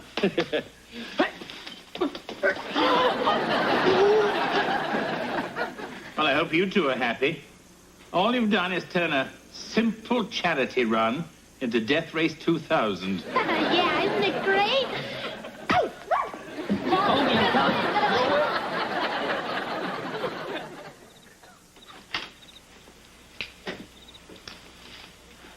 All's ready, Wesley. I even finished unpacking the raw meat to toss to your friends. Excellent. Oh, yes, Lenny called. He had hoped to catch you before you left for your Latvian folk dancing. Okay, so I didn't invite him. Actually, I'm doing him a favor. Oh, really? Well, he's big and clumsy, and there's gonna be girls around. Are you afraid he'll sit on one? He just wouldn't fit in. I understand. You do? Certainly. Why tell anyone he's your friend? All he's ever done is to save your worthless little life.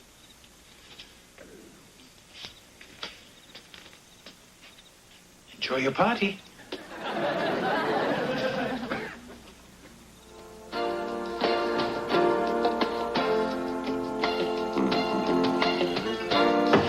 Look, children, I bought you a nice bowl of treats. Perhaps I should have brought the fire extinguisher. I have an idea.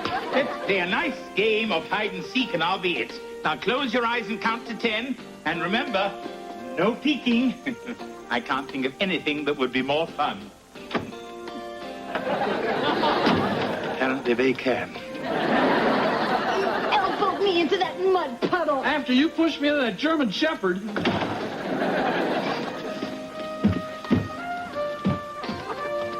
Hey, Wes, who said you could have a party?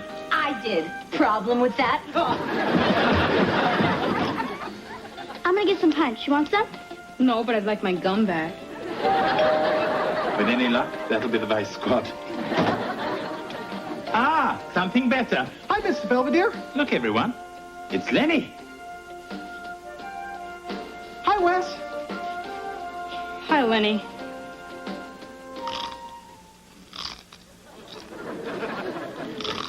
Hey, Wes, I don't get it. What happened to the folk dancing? Well, the accordion player died. So I came home and there was this surprise makeout party. Oh. You guys can go back to kissing if you want. Oh, boy, Cosmic Crusher in 3D. Sure you don't want to check it out? Trust me. I can almost feel him crushing the life out of me. I know just how you feel. I can't believe he just showed up like that. Yes, well, it is annoying when someone you've kissed off turns up at a kissing party. That's my point. I've got 5 couples out there, and Lenny. Who's gonna suck his face? Don't look at me.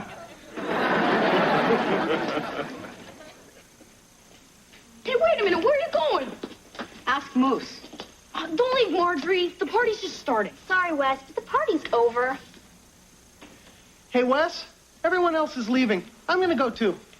Oh, sure. Ruin my party and run. What'd you have to come here for in the first place? I always come here. We're friends, aren't we?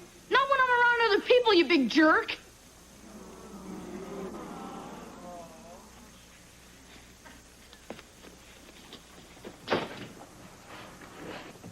Well, how about some pin the tail on the donkey? Wesley, bend over.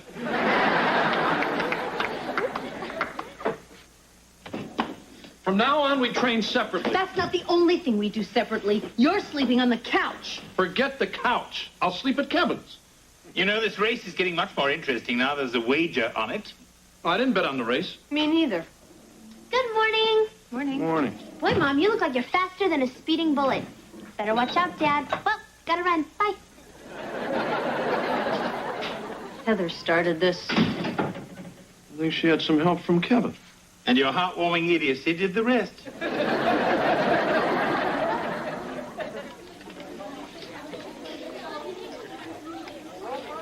Hi.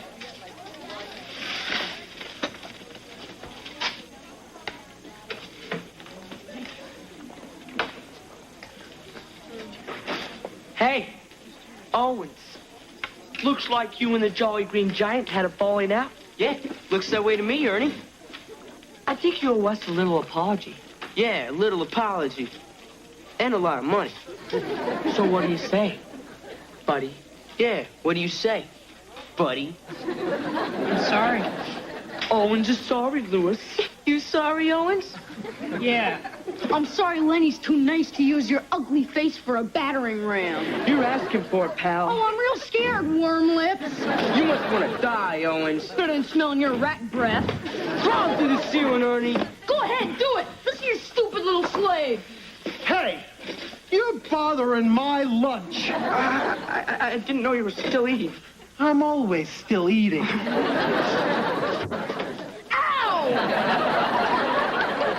What'd you go and say that stuff to him for? You could have got yourself killed.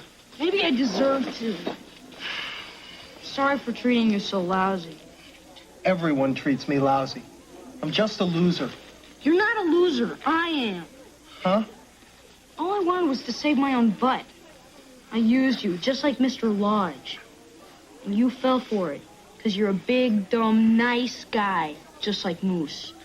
I can see why you don't want me around your friends. They're not my friends. They bug out the minute there's trouble. Not you. You're the only real friend I've got. I am? That's kind of pathetic. Come on, I'll buy you chocolate milk. Make it a 6-pack.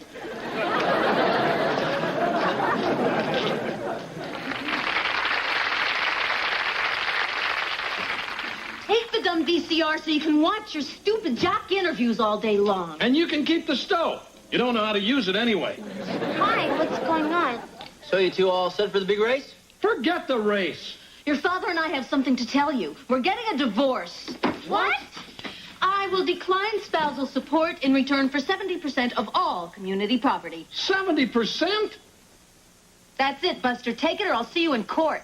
Oh, to hell with it. Anything to get rid of you. Mr. Belvedere. I'm sorry. I tried. The only thing left is who gets them. I don't want them. I never wanted them. Oh, my God, wait. See, me and Kevin made a bet on who would finish first in your race, and we each tried to make you want to win real bad, and it didn't work. So we got together, made you hate each other, and now you're getting divorced, so please don't, because it was all just because of our stupid, stupid bet. We know that. You do? How do you know? A little birdie told him. So I take it you two aren't getting a divorce? No. You had to learn not to manipulate your parents. Yes, that's my job. I hope you learned your lesson. All right, Mom, Dad, I'm really sorry. Me too. Hey, just think what life would be like around here if I moved out. I can't, George. I get too excited.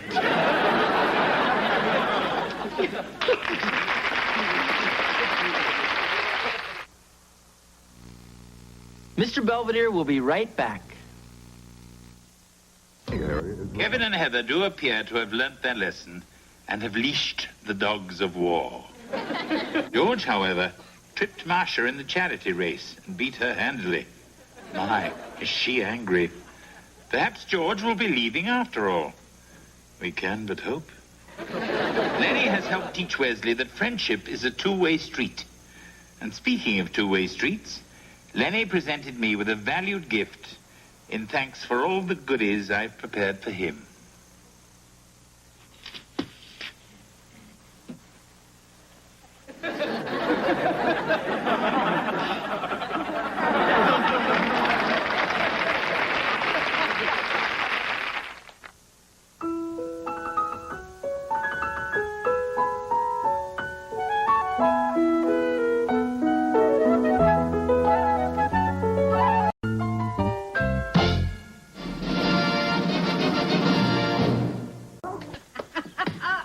Oh, boy, we showed them 48-6.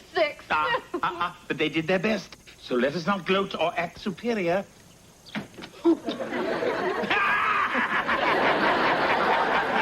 Well, where'd you learn to slam dunk like that? Well, the stilts taught me the slam part. And you learned to dunk at Donut World. Hi, everybody. Hi, honey. So you ready to go? Yep, let's go. Where are you guys off to? Garage sales. I'm helping Kevin find some stuff for his apartment. Hey, Kev, there's a lot of junk up in the attic. Help yourself. Oh, thanks. You know, I might take that horse with a clock in his stomach. Oh, that was a wedding gift. Well, let me know if there's anything else you guys want to get rid of. How about Wesley? Hey, is that old Spot? What did we tell you about letting him run around without a leash? Well, he always comes back in time for Lassie. Oh, no. He's chasing Grandma Huffnagel. Oh, that old broad can really hustle with that walker. Oh, she's going to try and hurdle the hedge. What a job! Pity she swallowed her cigar. What's the matter? Has your dog been on this counter? No. Then why are there paw prints on my carrot cake? Come on, Spot. I think it's time for a walk. Aren't you forgetting something? Okay. Boy, I'd sure hate to be on a leash. Yes, but the rest of us would feel far safer. Hey, Ken. Oh, hi, Miss. Hey, Miss Belvedere. Hi, Ken. Oh, it looks like you found a garage sale. Yep, sure did. And I found some really great stuff for my apartment. What do you think? Oh, yes. Yes, indeed. What is it? Beats me, but it only costs $0.25. Oh, then you got some change coming. Boy, this thing is heavy. What you got there? It's a chair. Heather bought it. Well, at least she bought something that has a name. Come on, help me take it upstairs. Oh, just a minute, just a minute. If I'm not mistaken, this looks like a Chippendale chair. Why, yes, I'd say 18th century. Wow, Yeah. just think how many tushies have sat in it. I don't think you quite grasp my point. This is a genuine antique. Really? Oh, yes. Properly restored, it might be worth a great deal of money. Really? Yes. I'd say several $1,000s. Really? Stop that. you. Thought it was a piece of junk. I'm rich. I'm going to buy a car and a condo and an apple lady. Hey, wait a minute. I loaned you that $5. Means the chair's mine. Well, it was my idea to go to the garage sale in the first place. Oh, and now, children, why don't you restore it together and share the profits? What? I don't know. Or each take half.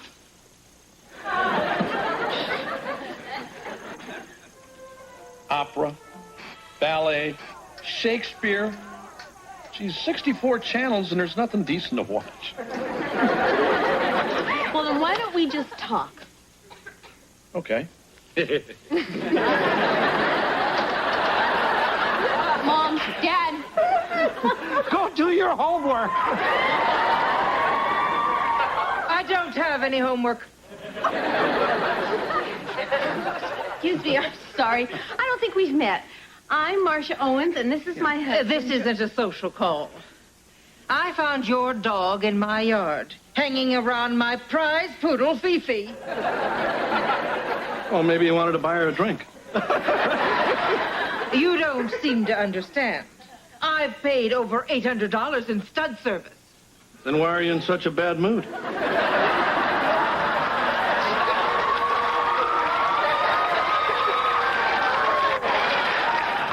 I'm warning you. I don't ever want to see that unmannered, ill-bred little runt of yours in my yard again. And that goes for you, too, Spot.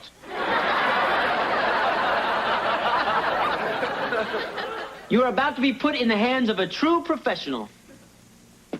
Kevin, what are you doing? Oh, just a little sanding. No problem, really. Well, you can't use it on the chair. You'll turn it into sawdust. Look, I went to the bookstore and I got these. The Art of Woodworking, Restoring Antique Furniture, Loins of Fire. I thought it was a cookbook.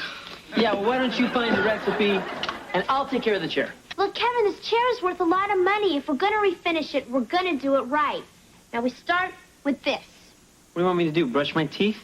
Oh, we're going to use it to get every particle out of every crevice.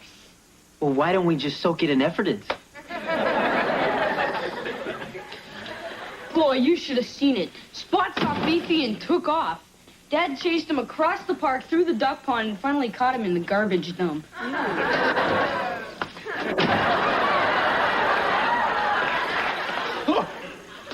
My George, you look dog-tired. I'm sorry, Dad. Spot's not in control. He's in love with Fifi. Oh, Wesley, don't be silly. Dogs don't fall in love. They beget. Beget? Mm-hmm. What is it with you British? You're so uptight and proper. Why don't you just come out and say what you mean? Very well. You're an idiot.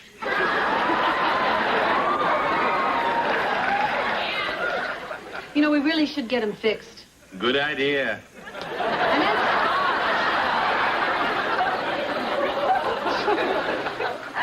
What do you mean, get him fixed? Oh, well, it's an operation, honey. And afterwards, Spot won't be able to make puppies. And he won't be so interested in Belvedere's leg.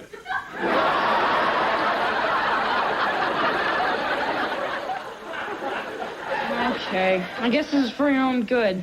Come on, boy. Well, I can still call you that. This had better be good. I was in the middle of a meatball hoagie. Oh, trust me, you'll love this. Well, here it is. Why, it's magnificent. Well, it should be. We worked on it for 3 months. Now let's sell the sucker. Oh, do we really have to? What do you mean? Well, it's just I've grown so attached to her. The arch of her back, the curve of her legs, the roundness of her seat. You've been reading Loins of Fire. Look, I don't want to sell Penelope. You named the chair Penelope? Hey, Belvedere! Hurry up with my pants! Here they are, freshly ironed. Would you like to get that? Just a moment. Okay. Why, Mrs. Dodd, do come in. Sorry to keep you waiting. I didn't have my pants on. Must run in the family. These squirming, ugly little trolls belong to you. What? I warned you this would happen if you didn't keep that mutt of yours out of my yard. Our Spot and your Fifi? No, I'm afraid that's impossible. What do you want, a videotape? There's that four-legged Casanova. Mrs. Dodd, Spot was neutered right before Fifi went into heat. Yeah. Wes, you took him to the vet, right, champ? Yeah, I took Spot to the vet. You see, if my son said he took the dog, then he took him. Mom. I mean, Wesley may be many things. Mom. But I will not have you marching in here only to suggest that my son is deceitful, duplicitous, or dishonest. It's simply not in his nature. Mom, Spot never got fixed. What? I took him to the vet's office, but I didn't leave him there. He never had the operation. Now, that's the Wesley I know.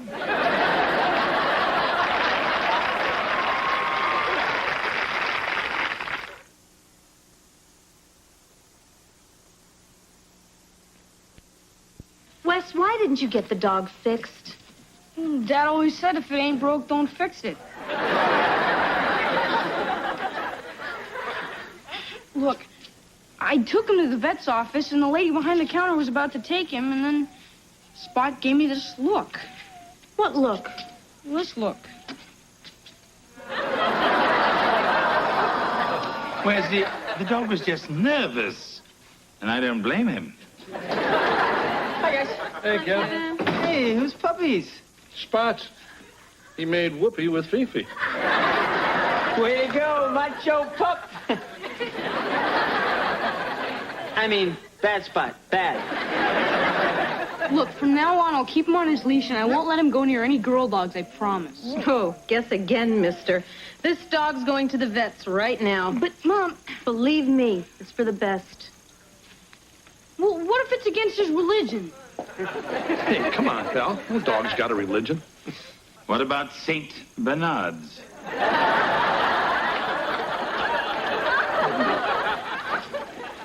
You know, you're going to have to find homes for these. Yeah, I know. I mean, it's going to be your responsibility to watch them, to feed them, and to scoop the poop. Do you understand? Don't worry, Mr. Belvedere. I'll take care of everything, I promise. Come on, Wes. I'll take you to school. Okay. See ya.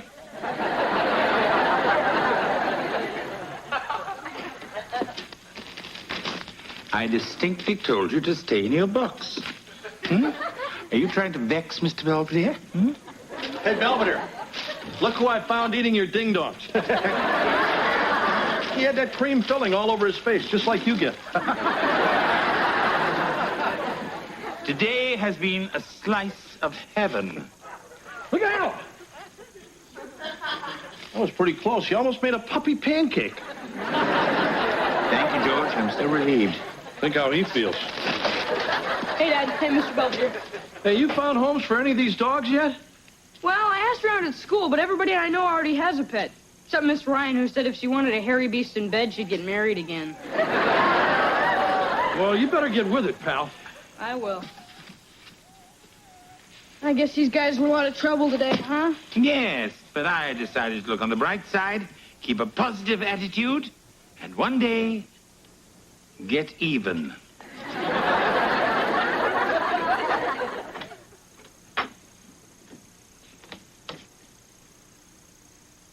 How nice. No puppies, no people.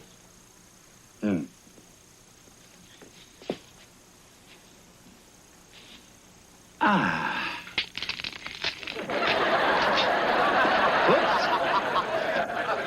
Oh, hi, Miss Belvedere. Hello. What are you doing out here? I was just admiring your handiwork. Yeah, well, we've been talking to antique dealers, and they say our chair could be worth $4,000 or $5,000. Oh, what do they know? Well, Nuts convinced me to sell the chair. We're going to use the money to buy more antiques. Yeah, maybe go into our own business. Yeah, isn't that a great idea? No, I mean, I wouldn't rush into anything. You know, it's funny, I've never even sat in it. Oh, and you shouldn't. I mean, It's extremely delicate. Are you kidding? This baby's so well built it could take a bull elephant. I wouldn't be too sure of that. Go ahead, try it out.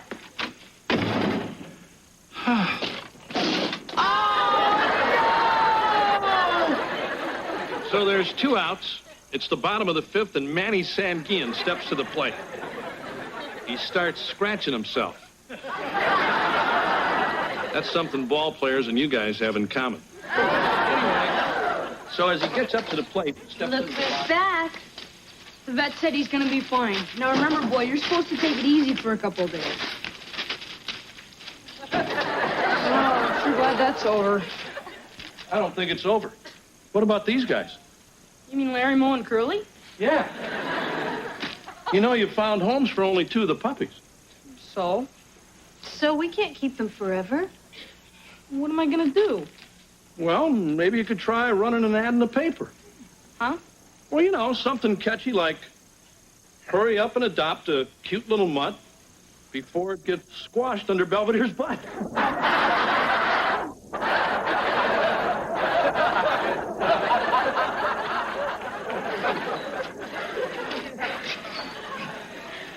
I think I can top that.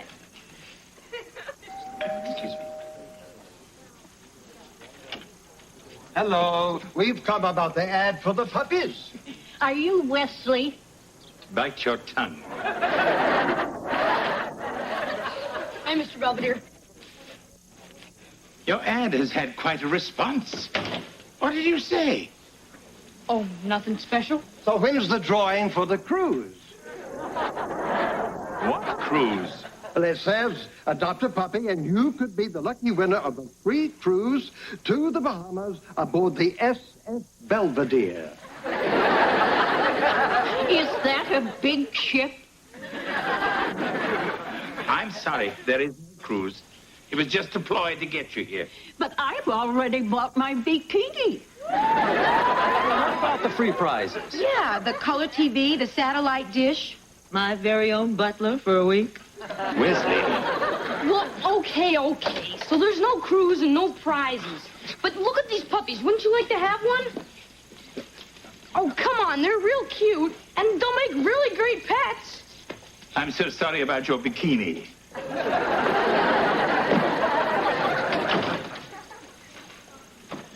Wesley, what made you do such a foolish thing? Look, I'm getting desperate. We have to find homes for these guys. Yes, well, that's no way to go about it. Mr. Belvedere, you're always good at stuff like this. What am I going to do? I honestly don't know.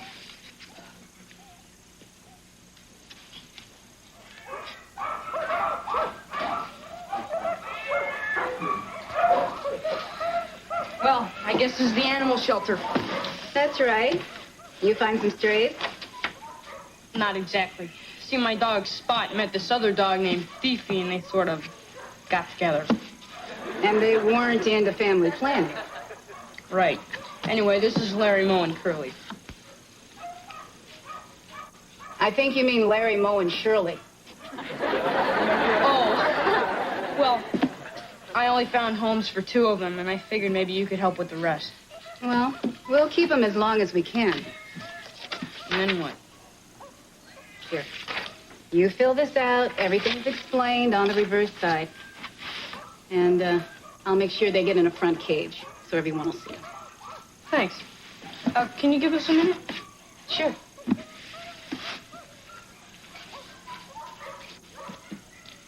Look, I know being at the animal shelter isn't that great, but it's gonna work out, I promise.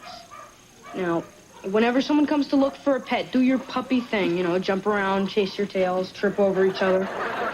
Oh, and one of you should pretend to be asleep in the food bowl. That always gets them. All set? Yeah, I guess so. See you around.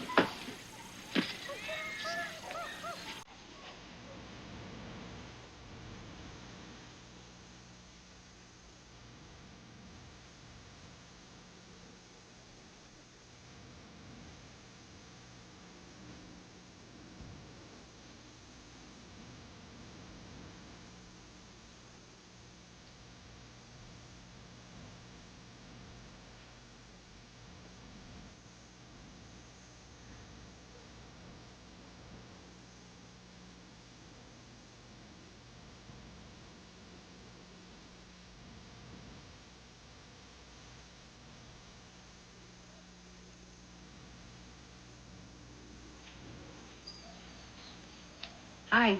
How'd you like to adopt the... Oh, it's you. Yeah, great soul. You know, I was thinking, and if we moved them, down here, then maybe people would see them when they... Wesley, we don't have any more time. What do you mean? I mean, I have other dogs that need this cage. Well, they're not real big. They could share it. Now, look, I kept them as long as I could. Hey, what are you doing? Wesley, I think you should go home. What are you going to take them out of there Wesley, for? please. What are you going to do? Just drag them off somewhere and kill them? Oh, hello. Did I come at a bad time? Mr. Belvedere, what are you doing here? I found some clown who might adopt your puppies. Huh? Quickly, Lynn, quickly. I have a show in 30 minutes. This is Mr. Sigmund. You really are a clown. Right, kid.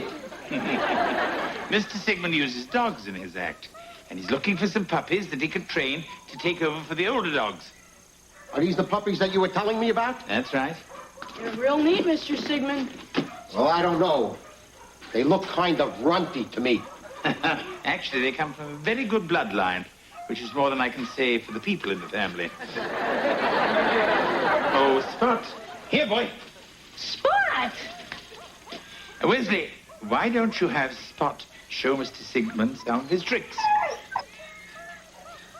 Spot, I know you just got out of the hospital, but Larry, Mo, and Shirley are counting on you. If Mr. Sigmund sees how smart and clever you are, he may adopt your kids. And let's face it, they're the only kids you're ever going to have. He doesn't know how lucky he is. Down. Okay, roll over. Good. Okay, sit up. Good. I'd say the dog has the boy rather well trained. Can I borrow this? Oh, I'm in this deep. What the heck? Okay, go jump. Go jump. Go jump. Go jump. Just like my wife. Does he play dead, too? Well, what do you think, Mr. Sigmund? Will you stop hacking me, huh? Okay, I'll take him. Thank you, Mr. Sigmund. Don't mention it. Just a few forms to fill out.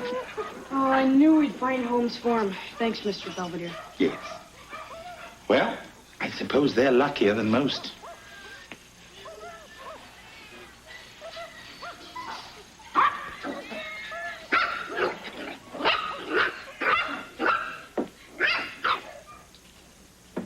How's the reconstruction coming along?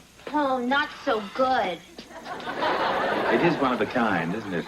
You know something? Life stinks. Oh, please don't start that again. Oh, why shouldn't I? Penelope is broken. Why do you have to go sit on her? Because she's a chair. Penelope is a chair. Oh, she was a chair. Now she's a freak of nature. Takes one to know one. Hey, don't call me names. This is all your fault. Actually, it was mine. Huh? I sat on Penelope before Kevin did, and she cracked. Here. I think this should cover the costs. I've made it out to both of you. Mr. Belvedere, we can accept this. I insist. It was an accident. No, it's the least I could do. What? $5? Well, that's what you paid for it. Don't spend it all in one place.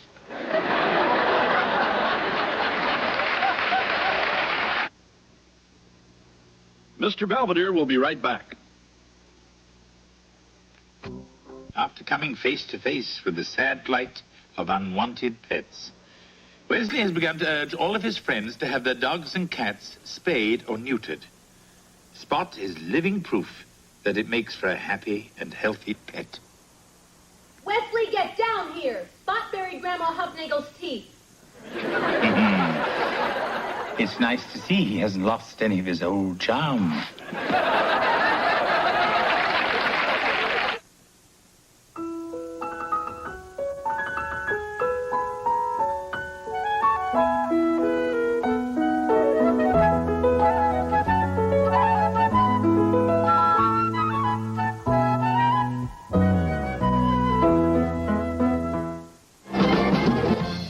The Boston Globe calls Life Goes On the best new drama series of the year. Don't miss it tomorrow. Tuesday, Tony turns teacher on Who's the Boss, and Kevin panics when a gorgeous knockout and his first case of acne arrive at the same time. On the Wonder Years. Now stay tuned for Living Dolls.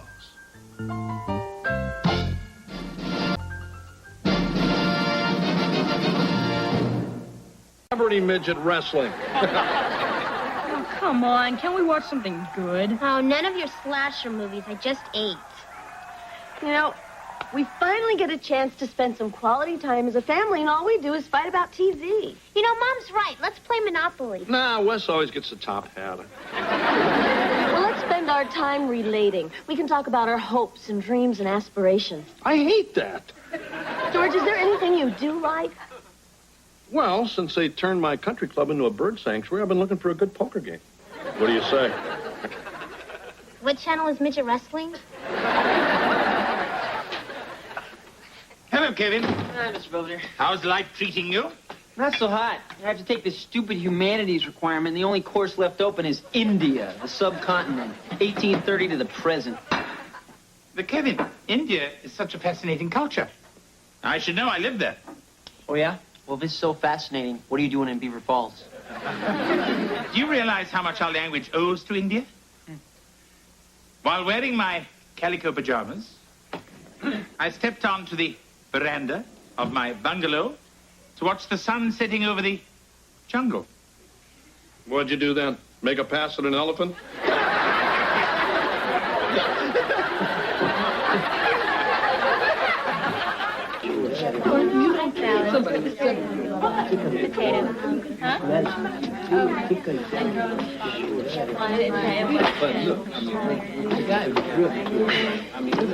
So, you heard anything about this Dr. Nahub? Oh, yeah. They call him the Terror in the Turban. Great.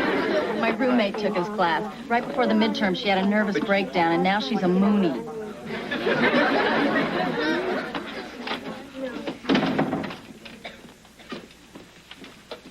That's not Dr. Nahub. Not unless he had a sex change. I'm Professor Anne Mary Burns. Dr. Nahub won't be returning this semester. While on vacation near Calcutta, he was involved in a minor bus plunge. So, for the next 5 months, I guess you're stuck with me. All right. I mean, I love India. While wearing my calico pajamas, I walked to the veranda of my bungalow to watch the sunset over the jungle.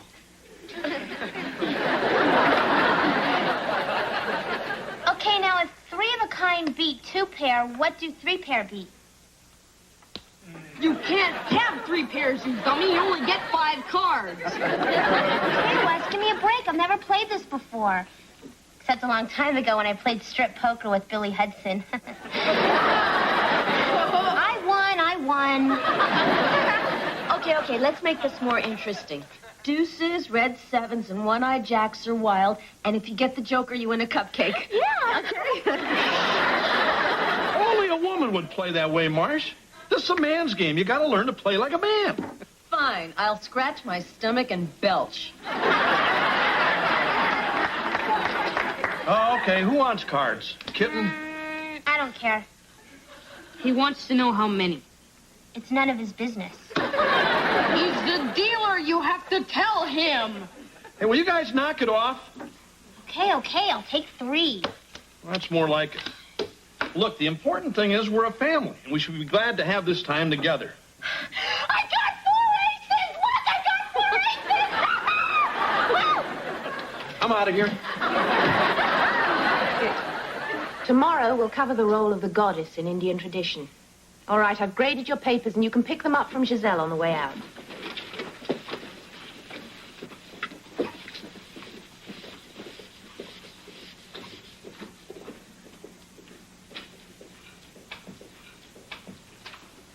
Mr. Owens, are you all right? Huh? Don't you want to pick up your paper? What paper? The one you got an A on. I did? Yes. Your essay demonstrated solid research, originality, and a genuine concern for the hungry of India. Yeah, well, speaking of being hungry, are you doing anything for lunch? What? Or maybe dinner. Mr. Owens, Are you asking me out? Well, yeah, I thought maybe we could talk about hunger over dinner. Well, I suppose if it's an academic discussion, dinner wouldn't hurt. We could be mature about this. Of course we can. I'll see you tonight.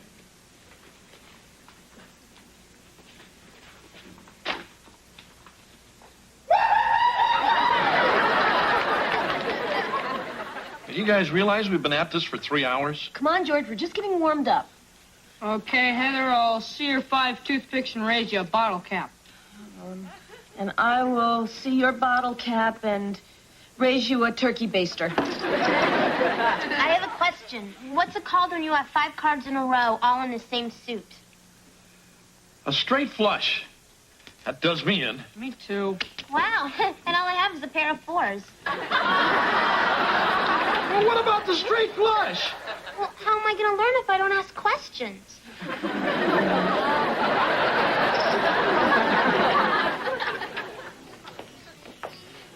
I like this place, Kevin. It reminds me of a little cafe in New Delhi.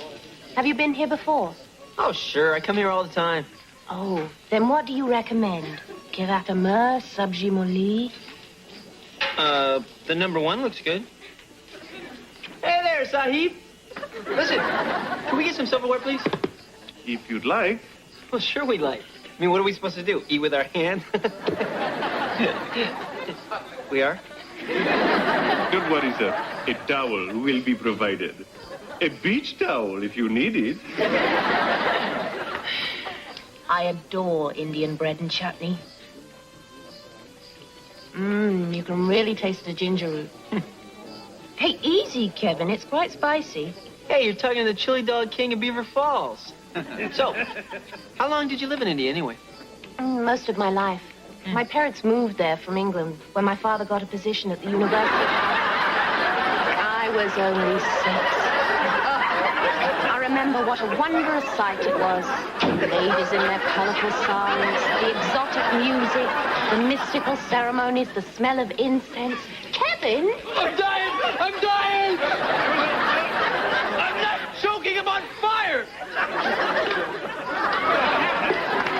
I don't think the chutney agreed with him. Chutney? Oh, Kevin, this is full of red pepper. Quick, get some coconut milk. I'll also need some bundi raita and some chana birthday. Here, drink this. Slowly, there's a good lad. I'm Mr. Belvedere, his housekeeper. Anne Burns, his professor. Here, try these. They'll help neutralize the spice. Mr. Belvedere, where'd you come from? I always eat here on Sabu's birthday. Feeling better? Yeah, I think so. Look, Anne, I'll be right back. I'm gonna go suck some ice. Charming lad, isn't he? He's certainly animated. I haven't seen such a reaction since Nehru and I faced off in a Vindaloo eating contest. His face turned beet red, and I could swear that steam came out of his ears. You ate Vindaloo with Nehru. We hung out together at Mohandas. Mohandas? As in Mohandas Gandhi? I was his housekeeper. That was a busy time. That was before wash and wear sheets. I did my doctoral dissertation on Gandhi at Oxford.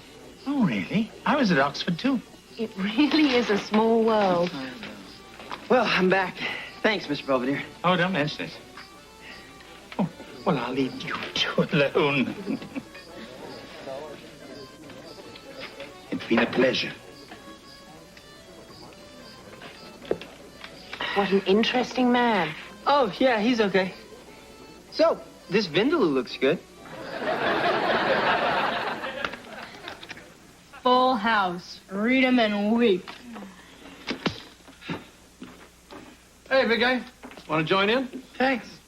I have a life. Hey, everybody, look what I bought. Real poker chips. All right. Now we can play for real money. The reds are worth $5, the whites are 10, and the blues are 25. Oh, boy. Kids, I don't think we should play for those kinds of stakes. But I'm tired of playing for toothpicks and cookies. I want to play for something that means something. Hey, I have an idea. Let's play for the family vacation. What are you talking about? Well, every year we all want to go to different places. We argue and end up doing what Dad wants. And what's wrong with that cabin up on Lake Kitchikou? It's 10 feet from the highway. And there's no John. And we all have to sleep in the same bed. Okay, this year we won't take Belvedere. Not good enough. Boys, you are taking me to the Bahamas. Deal, Buster. Oh, hi, Miss Belvedere. Hey, listen, I wanted to thank you for helping me out last night. You know, Ann thought you were a real hero. In fact, she couldn't stop talking about you. I am a conversation piece. And you're classy. And frankly, having a housekeeper like you only makes me look more sophisticated and debonair. Yes, like living with Fred Astaire. Well, anyway, it's really nice to know you're always there for me. I have only your best interests at heart.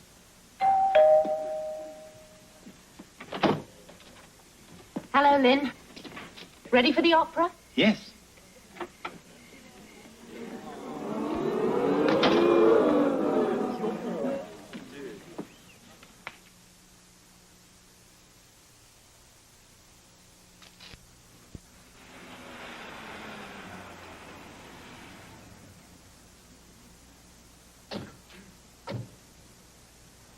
So a reporter said to Gandhi, Mr. Gandhi, what do you think of Western civilization? And Gandhi said, I think it's a good idea. It amazes me that a man of such great cause had such a great sense of humor. Oh, I used to write some of his best jokes. Would you care to come in? Well, for a moment. I really have had a lovely time, Lynn. Well, you've been such a lovely companion. May I offer you a nightcap? Oh, I don't think so. I do have to drive. Oh, I didn't mean alcohol. I was going to offer you a cup of tea. I don't know. It is getting rather late. And I have some ho-hos to go with it. Now you're talking. So, have a nice time? Kevin, are you all right? Oh, sure. I do this stuff all the time. So, how was the opera? My, Kevin, I didn't expect to see you here. Well, I didn't expect to see Ann here either. I really have to be leaving. I'll see you in class tomorrow, Kevin. Sure. Well, thanks again, Lynn. Achapir melengue. Achapir melengue. What was that all about? Achapir melengue? Oh, it's simply Hindi for see you later, alligator. Oh, really? Mm-hmm. Oh, come now, Kevin, don't give me that look. We were just two alumni out for an evening. You were the one that was spying on me. Me? Spying? I wasn't spying. What do I have to spy about? Exactly. Anne had a free ticket to the opera, and I had a free evening. All right. As long as you understand, you were just a fill-in, a second choice, a poor substitute. Oh, I understand. But I'm not sure that Anne would agree. As you can see, Indian movies tend to musicalize their subjects. This is from the Indian remake of The Nutty Professor. Well, until tomorrow, Achapir Velenge.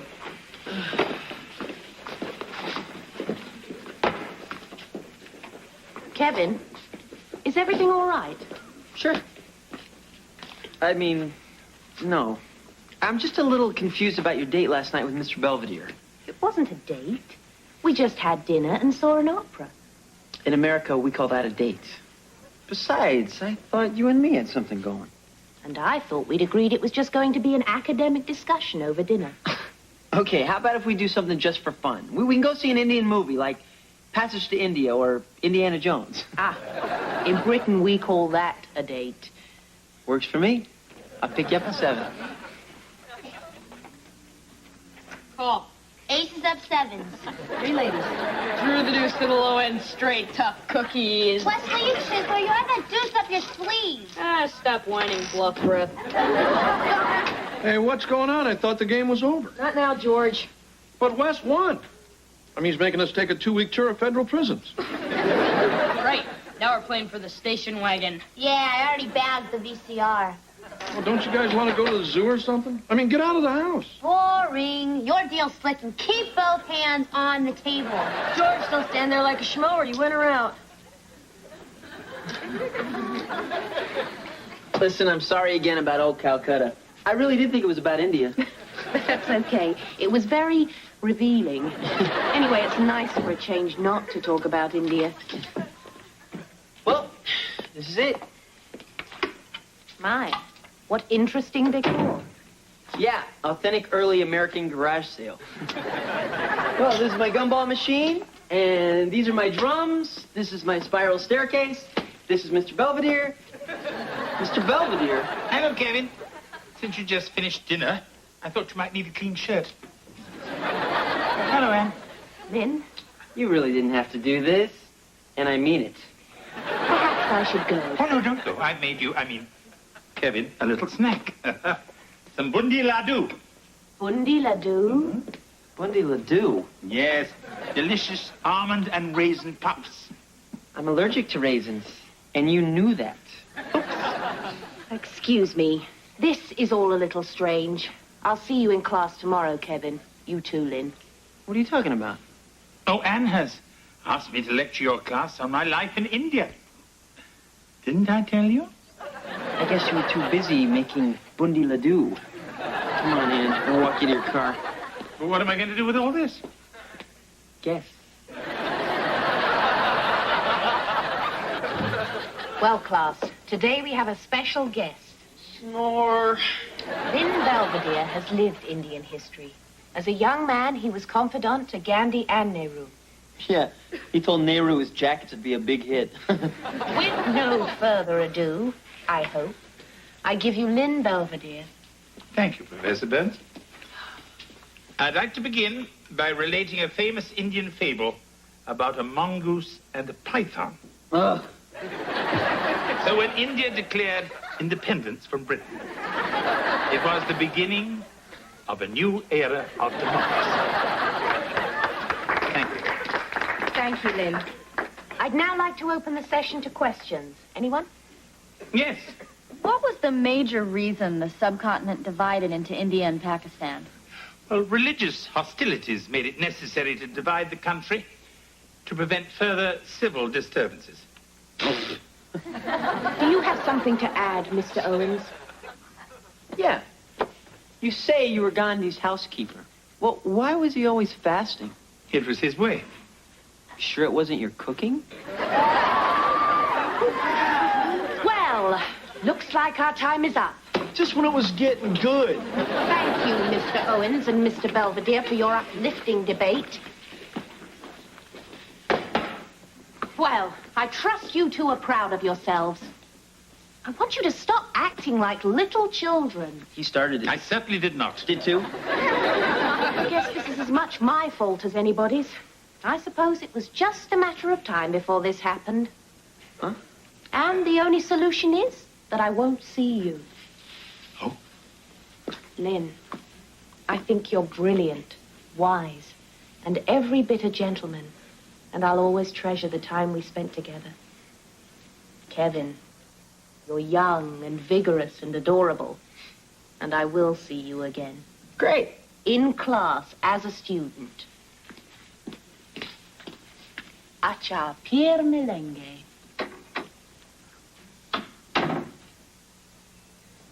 Thank you.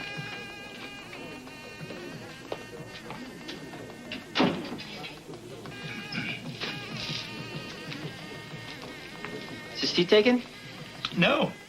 I had reservations with a lady, but I fear she had greater reservations about me. Mind if I join you? Why not? Kevin, it was foolish of me not to have taken your feelings into consideration in this matter. I'm sorry. Yeah, and I'm sorry about the way I've been acting. Women kind of make me crazy. Well, at least we had something in common for a while. How frightening. Well, why don't you let me buy you dinner? Oh, it's you. What can I serve you, sir? What do you recommend? How about a burger and fries? Sure off. Shoot, Alfoldo. Diamond-studded flush jack high. Yes, come to mama. Hey, I got out of work early. Steal me. in. No, hi, Marsh.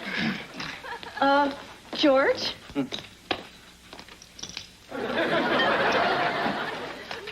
Who are these people? Zeke and Fingers. Fingers? Hey, nice-looking broad. Hey, can she make me a sandwich? What? Okay, suckers, name your poison. Anaconda. Spit in the ocean. Chicago, high spade in the hole. Sounds good, sister. Right. George, I don't like this. This is my living room. Oh, it makes a better poker parlor. And guys like these are always looking for a place that won't get raided. What about the kids? Oh, don't worry. The kids love Zeke and Fingers. Hey, I'm going to get a brewski. And what about you kids? Oh, sure. And one for the bag. All right. Hey, you look at my cards, you're going to sleep with the fishes, capiche? Hey, you, freeze. I want you and this Zeke person out of my house now. Hey, you don't get excited. It's just a friendly game. Oh, the hell it is. Out. Hey, what about my sandwich? Out. Out. Out. Hey, I had a full boat. Yeah, we'll sail it into the sunset. What about a pickle? George, what in the world got into you? What in the world got into you? I start a friendly little family game, and the next thing you know, I'm living with the Cincinnati Kid and her kittens. You set this all up, didn't you? Well... You thought we were going too far, so you did this just to make a point. Well, now you spoiled all of our fun. Yeah, and I didn't even need Belvedere to do it. Pretty sneaky, Dad. I'm impressed. Come on, kids, let's clean this up. This is the Vice Squad. We got your house surrounded. Come on, pay hands up. You're a little late, big guy. But nice try. Thank you, George. Incidentally, 2 men in bad suits are stealing your car.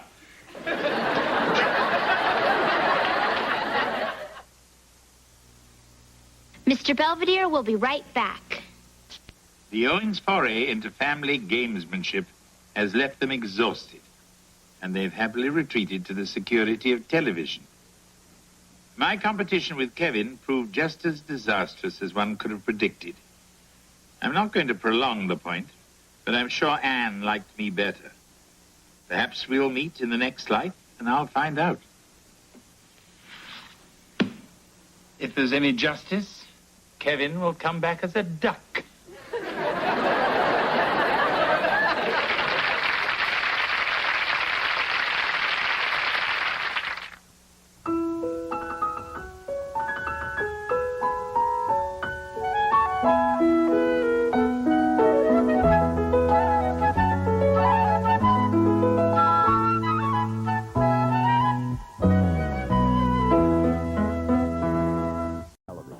We care who's watching.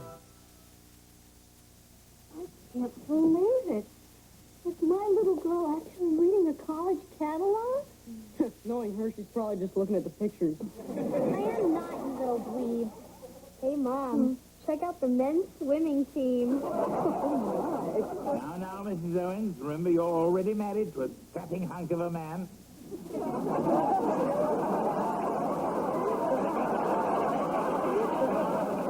I just wanted to announce I'm taking a shower. Oh, why? Did the neighbors complain again? No, wise guy. It's just that with our plumbing, if anyone in Beaver Falls uses water at the same time, I get scalded redder than a lobster. Oh, how dreadful. Well, I must do the laundry. Don't worry, George. I was just kidding. You don't have to worry about being scalded. The water heater broke again. Oh, no. When did that happen? Right after the septic tank backed up. Any place is getting to be more trouble than it's worth. Hey, Dad, why don't we buy a new house? You mean move? Yeah, she may be right. I mean, Kevin's gone. Heather will be going off to college soon. We don't really need all this space. Well, what do you think, Belvedere? How would you feel about us moving? Fine. If I can stay here.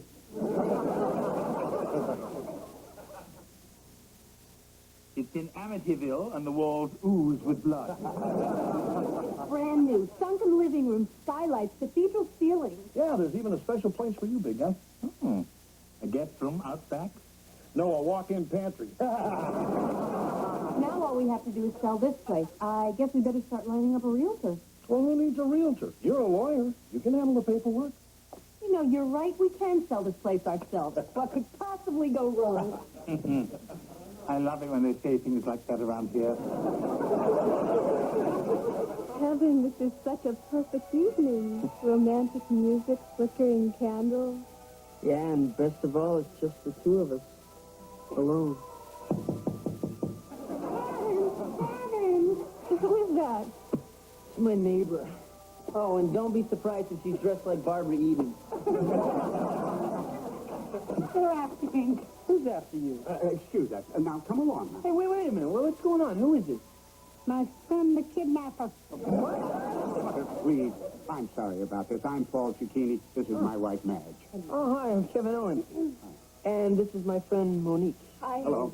We just came in from New York. Yeah, to put me away. Now, Mother, we've talked about this. We simply feel it's time for Mother to be put in a home. A home? Just like that? Well, no, it's not exactly just like that.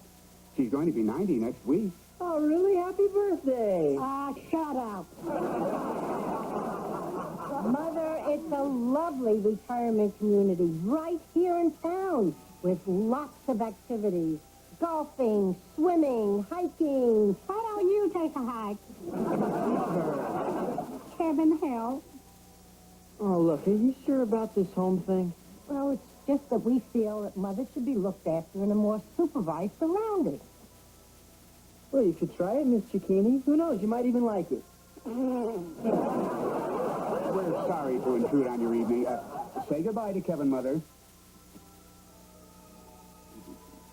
Goodbye, traitor.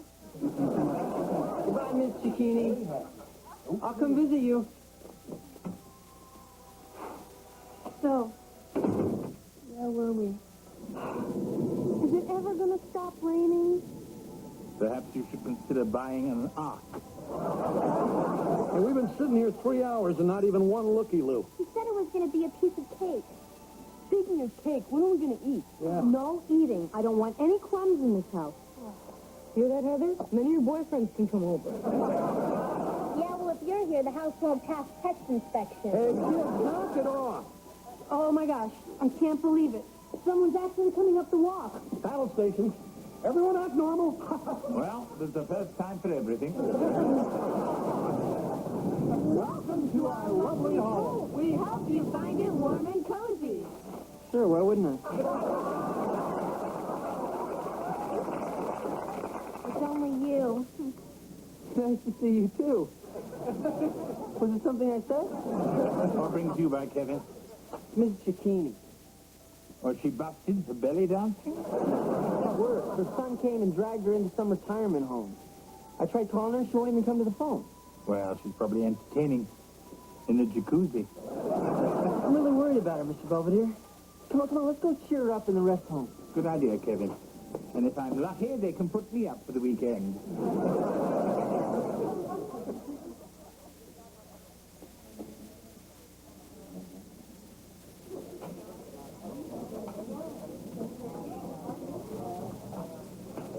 Mrs. Cicchini! Surprise! Mrs. Cicchini, how do you like your new home? It sucks gopher guts. What's wrong with it? Everyone's own. A retirement home with old people? What's the world coming to? We bought you some treats. Look, I have your favorite candy, a sugar daddy. I don't want it. Well, there's something I know you'll like. The swimsuit edition of Beefcake magazine. Yeah, pumps in trunk. No, thanks.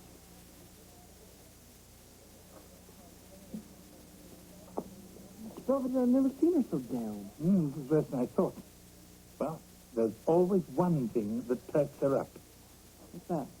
I regret that I have only one push to give for Mrs. Cicchini.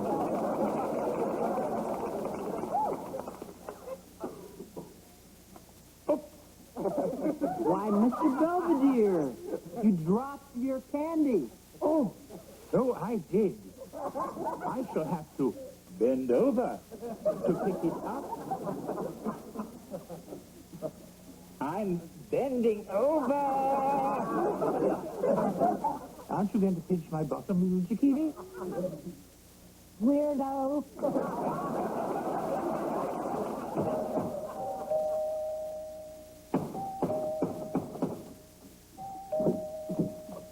Belvedere ordered a midnight pizza.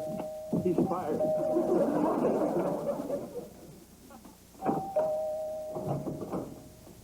Hi, we're the Pinckneys, Blair, Rose. We're here to see the house. Now? You want to see the house now? Hey, babe, we're night people. Now, what about tomorrow? We're going to Atlantic City tomorrow. We're going to catch Merv at Resort.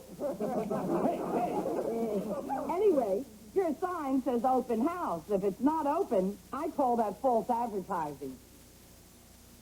Oh, gee, George, as long as we're up, we might as well show them around. Well, what can it hurt? Well, shall we start? This is the living room. No, I thought it was the garage. He kills me. Here you go, babe. I say we kill them both. Now, this room features wainscoting on the walls and a gabled alcove.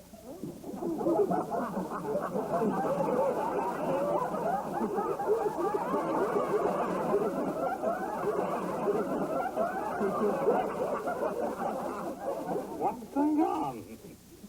Who's this? We really Winky? That's our housekeeper. He's extra. What are these strangers doing in my room? We're showing the house to Blair and Rose. They're night people. I don't care if they're vampires. Get them out of here. I think Spud here got up on the wrong side of the bed. Everybody gone mad. Get out. Okay, big guy. We're going. Is that a picture of the Queen? Uh-huh. Woo! She could use a facelift.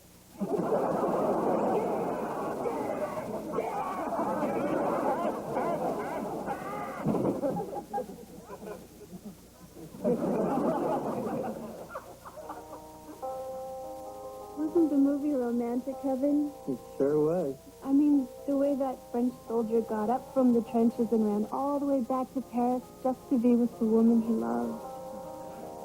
Well, I'd do the same thing for you. You would? Well, sure. I'd much rather be with you than stuck in a hole choking on poison gas. Man, you're such a romantic. Oh, no, not again. Are your lips secretly connected to that doorbell? Don't worry. I'll get rid of whoever it is. Mr. Kitty, what are you doing here? I busted out.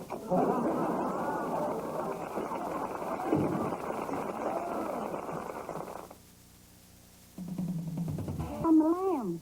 Oh, I see your chips here again. Yeah, and we're kind of in the middle of something, so... Hurry up. I want to go to bed. Well, Kevin, when you get a free minute, give me a call. Goodbye, Mrs. Cicchini. I'm sure you two will be very happy together. Tramp. Look, Miss Cicchini, I know you didn't exactly like the home, but you can't just go busting out. And you can't even think about moving in here with me. Fine. And I'll go live on the street and collect pennies in a tin cup.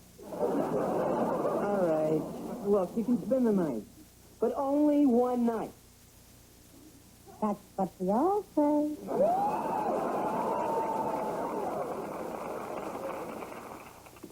How's the open house going, Mrs. Owens? Gangbusters. We have twice as many people as we had yesterday. That makes 4. By the way, can we have some more of that banana bread? Oh, must I stop baking again? Okay, I'll bake the banana bread. Oh, no. We want to sell this house, not have it condemned.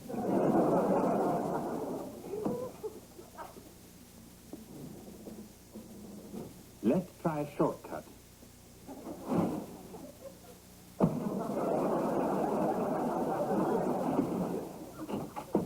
Miss Belvedere, you have to help me. Miss Cicchini just skipped out of the retirement home. And no one knows where she is?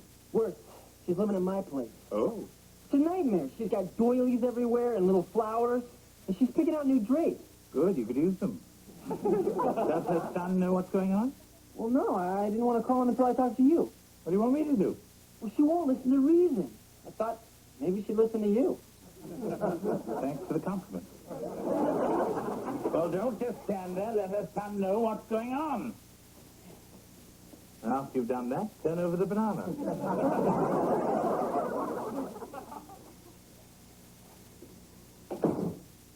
Kevin? No, it's me. Oh, yummy. Hello, Lamb. Mrs. Cicchini, you listen to me. You've been making a lot of folks very worried about you. You know your son only has your best interests at heart. You're going to have to deal with this. Have you nothing to say? You have cute blue eyes. I mean about your son. He's an old fool. What if he should report you missing?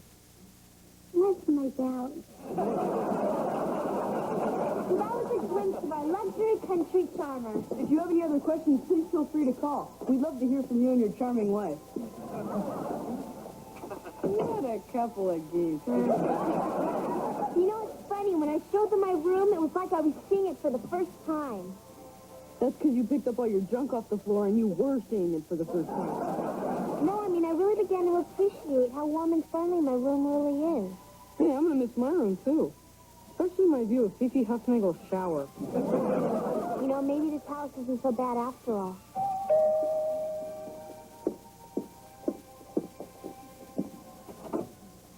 Hi. We're Phil and Annie Paxton. We were driving by and we were knocked out by your exterior. You don't see much genuine Pennsylvania fieldstone. Your house has fabulous curb appeal. Our dog thinks so. Mind if we look around? Oh, no, of course not. Here's the setup. Annie, isn't this a magnificent living room? What a great fireplace. Isn't that a charming little alcove? Oh, yeah, it is nice, isn't it? That's where I keep my books. When I was studying to be a lawyer, I spent a lot of time back there. You know, I think that would be the perfect place for the jogging treadmill. Idea. It's the perfect site for the wine and brie bar. Uh-huh. We'll look around on our own, if you don't mind. I really think they like it here. And they even look like they can afford it. Yeah, I guess they do. Mrs. Cicchini, there are better ways to deal with your problems than to run away. You're right. Let's run away together.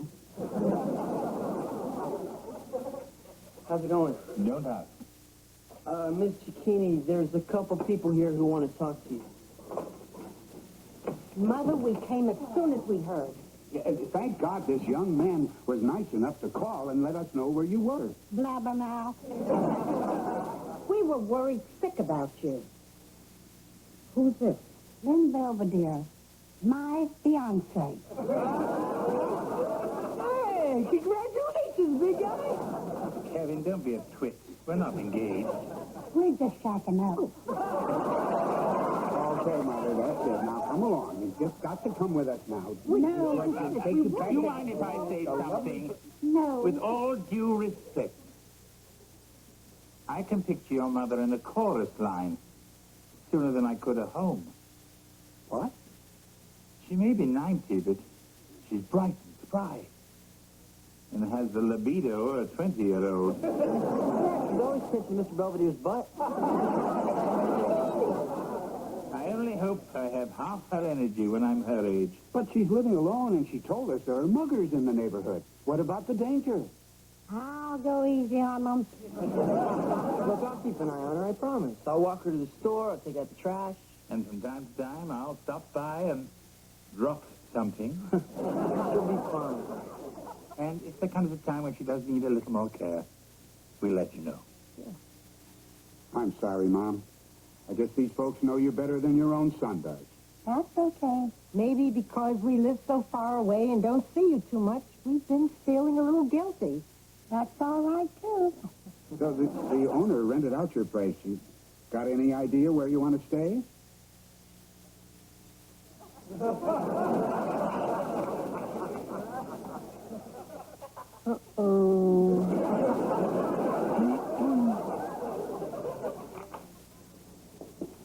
This is our favorite part of the house.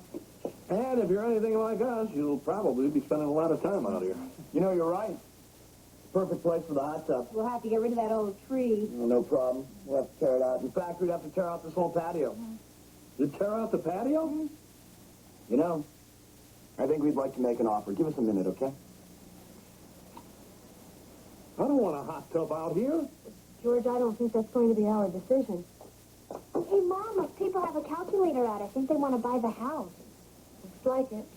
And they want to rip out the tree. Not our tree. We planted it together. Yeah, we watched it grow from a tiny sapling into something so big it produces nuts. Yes, like your parents. And they want to tear up the patio. Oh, Lord, not the patio. I'm sorry. It's just when I think of all your moronic problems that I've solved out here, I get misty-eyed. Come to think of it, the new house doesn't even have a patio. Where would we go to confess to Mr. Belvedere? Maybe we could reserve a booth at Donut World. You know what I think? A house without a patio is like a beer without a belch. So few people quote Emily Dickinson. Okay, we've talked it over. And we'd like to make an offer. $160,000. Nah. 162? Nah. 170? Nah. Let him get you, Owen. What's your bottom line? My bottom line is we've learned this is our home and we don't want to give it up. Gosh, I'm disappointed. I don't know what to say. Honey. Well, there's still time for tennis. Ciao. Well, Dad, I guess now you're going to have to fix the plumbing and the water heater and the septic tank. Well, we'll manage. Just like we always do. That's scary. Gee, I forgot how broken down the house is. This house isn't broken down. It's broken in. Yeah. Kind of like Mr. Belvedere.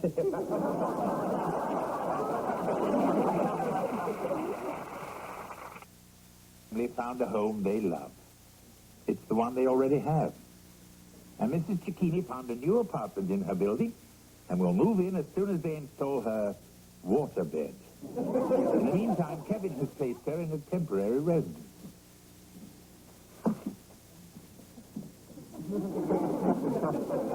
Hello, Nan. Want to play some strip poker?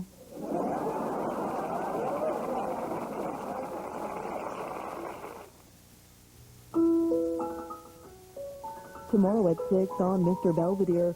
Mr. Belvedere is surprised. It's Leon, Mr. Belvedere. Louise Gilbert, say hello to the Owens family. So, you met the big guy at the laundromat, eh? As it happens, we both spent time in Africa, so we thought it would be fun to get together and compare notes. That was just a guerrilla gesture of friendship. Hey, I'm not worried about the gorillas, big guy. It's you going ape over her I was thinking about. Uh-oh. So, did you guys break up? We're going to get married. I can't even picture it.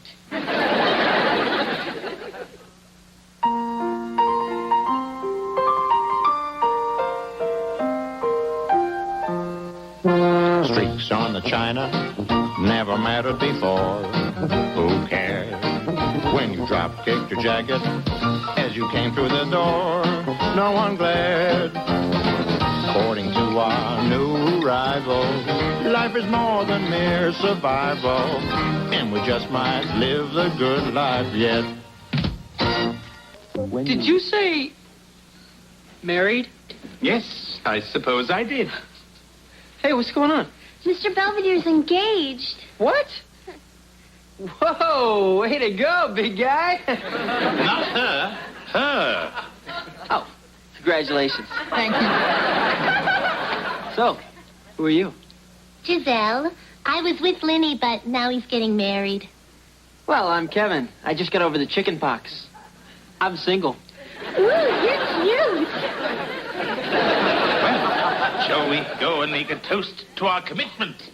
Mr. Belvedere, isn't all of this kind of sudden? Yeah, you guys hardly know each other. I mean, does she know you sleep in the nude?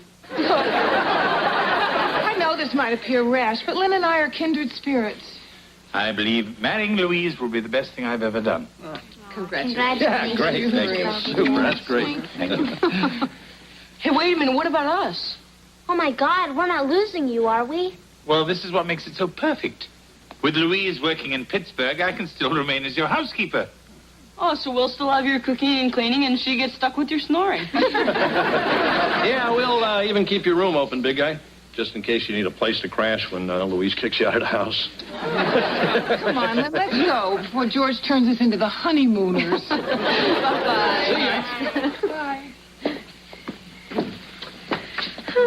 Think they'll invite us to the wedding? Well, of course they will. Daddy's going to pay for it.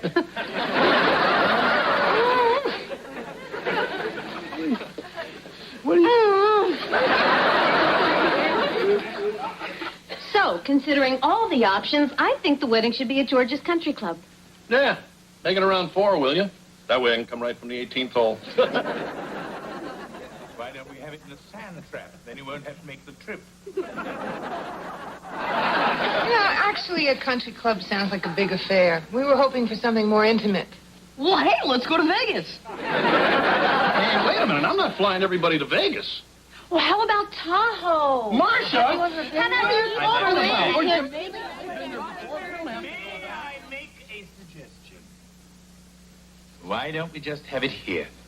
Gee, that was easy. Well, what's next? Invitations and announcements. Let's go, guys. That's not our department. Parkin.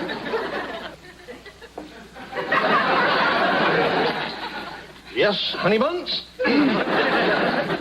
Taking orders. You got a lot of that to look forward to.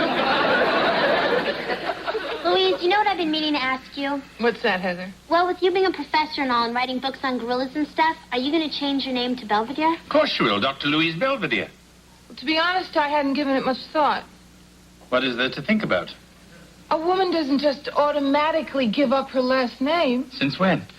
Liz Taylor didn't give up hers. I'm not marrying Liz, Louise. Why do you Hey, think I'm guys! You're supposed to save up all the fights till after you're married. Sorry. Now, where were we? What you up to, big guy? Oh, we're just going through telegrams from some friends of mine. They must have got our wedding announcements. Oh. You mind? Help yourself. Congratulations, Lynn. That Louise must be some foxy lady. Love, Tina Turner? I talked Tina the shingling. All right. Here's one from Zsa Zsa. She says she only attends weddings if she's the bride. You knew all these women? Oh, they were just friends. Uh-huh. What's that supposed to mean? Nothing. I mean, you can tell me they're just friends, but try convincing Louise. What? They're ladies from your past, big guy. If your missus gets a peek at these, you know what your honeymoon's going to be like? No. What? Oh, Lenny, tell me again about Meryl Streep. Oh, Lenny, were you and Cher really just buddies? We were buddies. Cher and I simply got the same tattoo. Look, I'll show you. No. Now, look, if you want to avoid trouble, I'd hide those babies. And whenever the topic of old flames comes up, switch the subject to apes.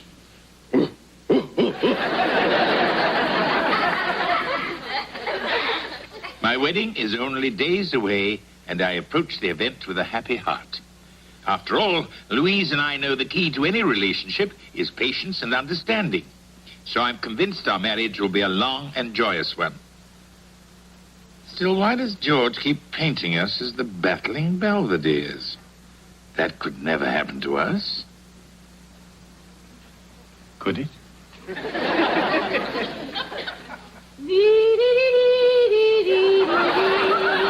Lynn, you gonna eat breakfast or what? Knowing your cooking, I'll take a what? My, aren't we a vision of loveliness this morning?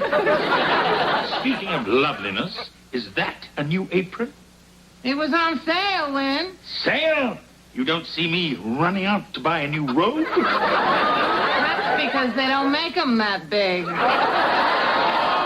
You're going to be the first broad on the moon, Louise. Pow! Oh, yeah, well, be a nice change from this place.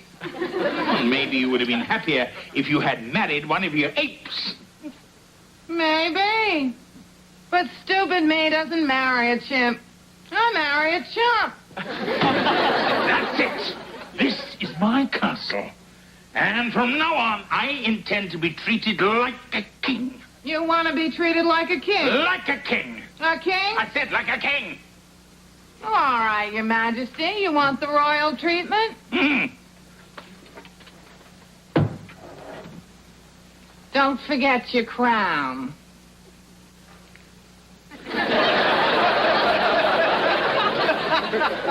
Hey, Lenny boy. Get out! You know your breakfast is on your head. Get out! Get out!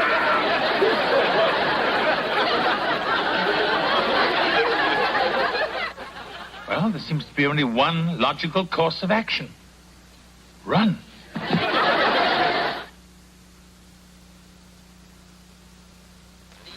Morning. So, where's Belvedere? I don't know.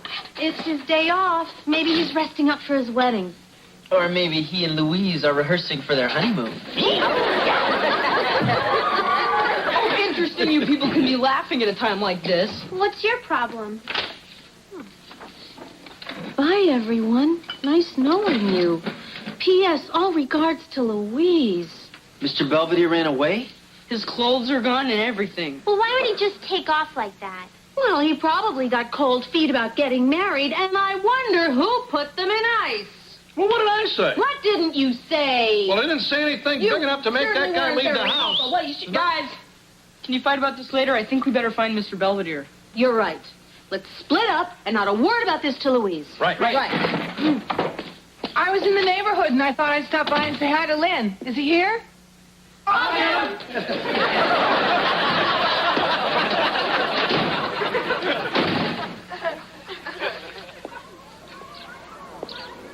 Is the seat taken? Help yourself. Thanks, big guy. Well, George, how did you find me? Well, I checked out Donut World, and when you weren't there, I figured, where's Belvedere go when he starts getting squirrely? Am I that predictable? Hey, you got my family kind of worried, big guy. Oh, I'm sorry, George. How many times have I said to you people, running away doesn't solve anything, and here I am running away. Kind of a tubby Tom Sawyer. Hey, come on, Belvedere. You love Louise, right? Mm-hmm. Well, so what's the big deal about tying the knot? Well, I suppose after all those little cautions you've given me about marriage, I realized you're right. Huh? I was just having fun. I mean, half the stuff I do is just to get a rise out of you. What? Well, it's like the time I told you English cricket is for sissies. You jumped all over me for weeks. You even dragged me out in the mud to play a stupid game. And I won. Yeah. Hey, what about the time I hid your ding-dongs all over the house? Went out and got some police dog to sniff them all out? Ah, yes, Fritzy. I believe he also sniffed out your secret collection of Playboys. Marcia's still harping on that one. Then are you really saying that maybe marriage really could be all right for me? Hey, if you can handle our household, you sure as hell can enjoy one of your own. Thanks, George. I needed that. Yep. If you ask me, the way you cook and sew, you're going to make Louise a damn good wife. Gotcha.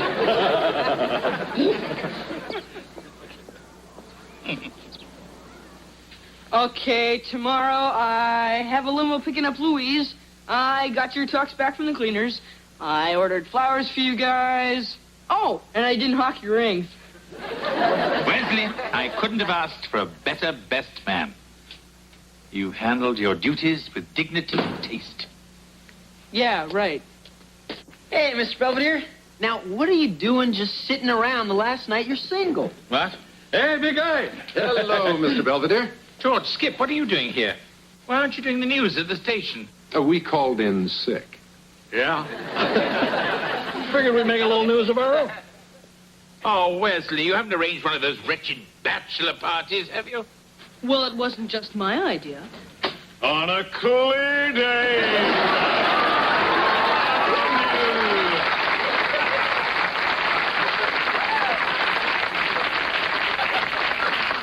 Bob, are you behind all this? Come on, Lynn, you've got to loosen up. Tomorrow you're getting married. Tonight you've got to party. I won't go. Oh, yes, you will. No, I won't. No. No. I'll jump out of the car. He just bounced back in. I'll call Louise. No, she's out with Mom and Heather at the Beefcake Club. All right, I'll go. But I won't have any fun.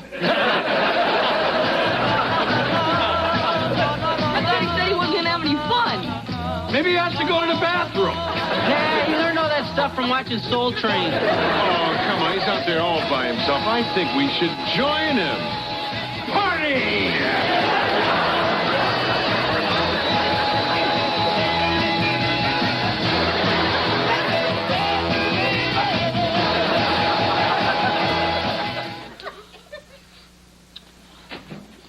No sign of them yet? When I get my hands on your father, doesn't he know Mr. Belvedere's getting married in 2 hours? I think that's them.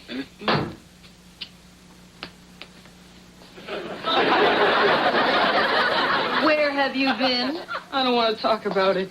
Kevin!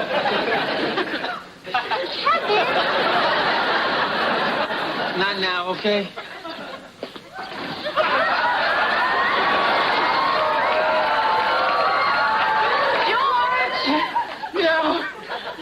Well?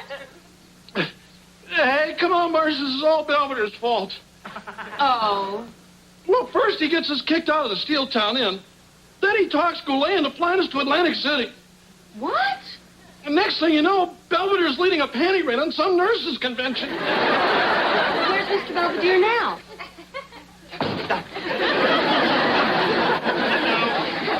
Mr. Belvedere, who are they? Oh, this is Ginger, and this is Annette. I told them they could be flower girls. You get yourself upstairs, young man. Don't you know there's a wedding in 2 hours? Well, it looks like we're ready for a wedding. You're so pretty, I'm ready for a honeymoon. Out of my way. I have a nervous groom upstairs. The man needs some ho-hos. I don't care what you say, Angela. This dress makes me look like Margaret Thatcher. Gosh, that'll be confusing when she shows up for Mr. Bumpercar's wedding. Margaret Thatcher isn't coming to Mr. Bumpercar's wedding. Well, then what are you so worried about? Hey, come on, kitten. Let's man the door.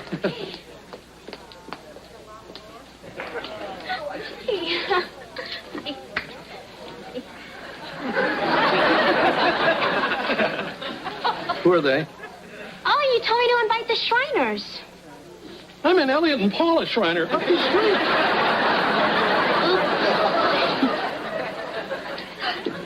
Whoa. Check out the bride. George, I've got to see Lynn. Well, you will. You're going to marry him. No, I've got to talk to him now. No, seeing the groom before the wedding. Oh, but Please, not another word. Come on, Mom, let's get things started. Okay, places, everyone. I'm bewitched by you so.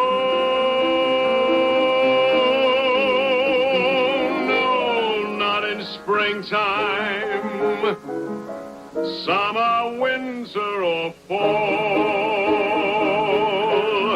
No, never could I leave you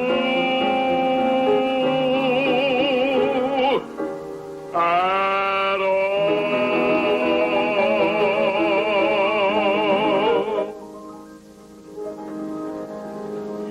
Lynn, could I talk to you? Not now. Dearly beloved, we are gathered here today. Stop, please.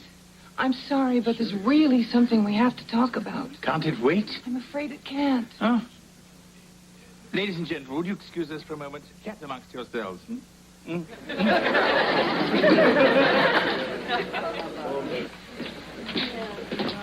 Louise, what's going on? Have you had a change of heart? Not exactly. More like a change of address. I'm being called back to Africa. What? The university at Butare. They need me to come back and lead a guerrilla census. Why can't they count them? Well, it's not as simple as that. A census could take over a year. And also, they've offered me a faculty position. I guess we better brush up on our Kinyarwanda. Is everything okay? Yeah, you guys better hurry up. Goulet's running out of material. So, what gives? Well, it seems that Louise has been recalled to Rwanda. Hey, that's neat. Well, wait a minute. If you're her husband, that means that you're... I'd be going with her. Well, what are you going to do, Mr. Belvedere? I mean, that would mean you'd be leaving us.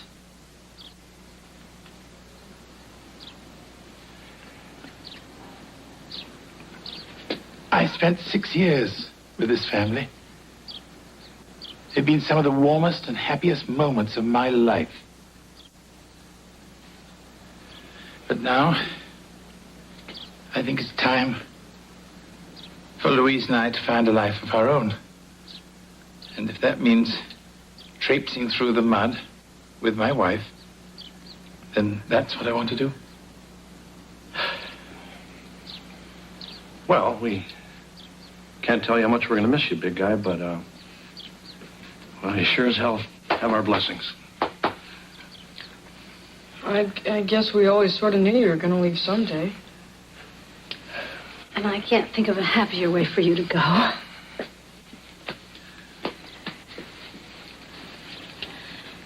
As best man, I'd like to remind everyone that we have a wedding to attend.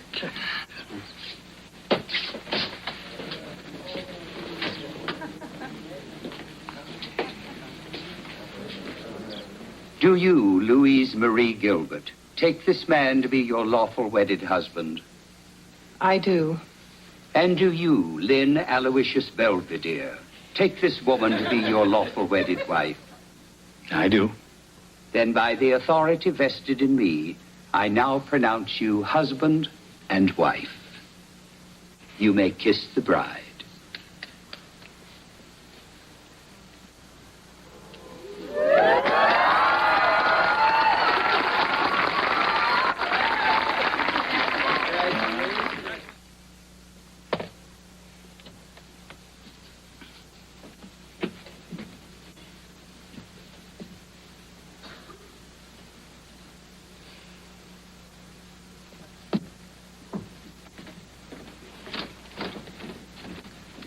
I'm ready. The cab's outside, Lynn.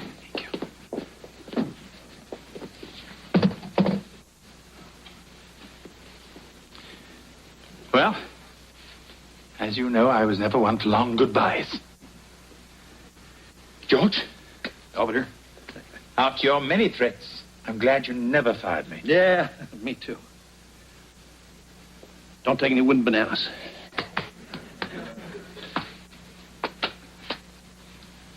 Mr. Belvedere, I just can't say goodbye. Then don't. I've left the recipes. Be gentle to them. I'll try. So long, Mr. Belvedere. Thanks for everything.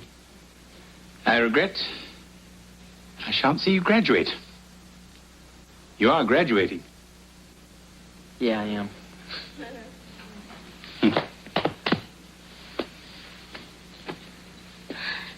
I love you, Mr. Belvedere. I love you, Heather. You know, if you weren't so old, I would have married you myself. You know what I mean.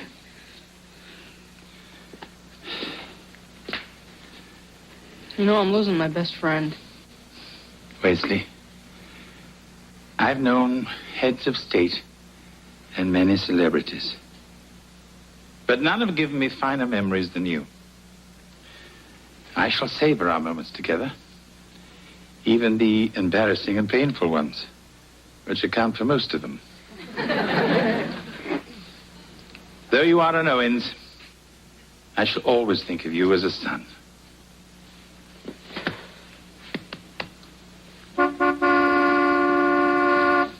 Lynn, I'm afraid we have to go. Oh, yes, the meter must be running.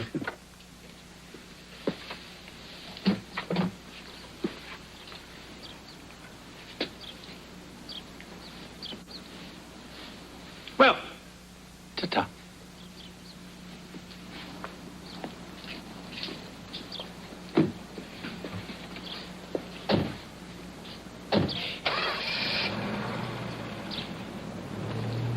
He's gone.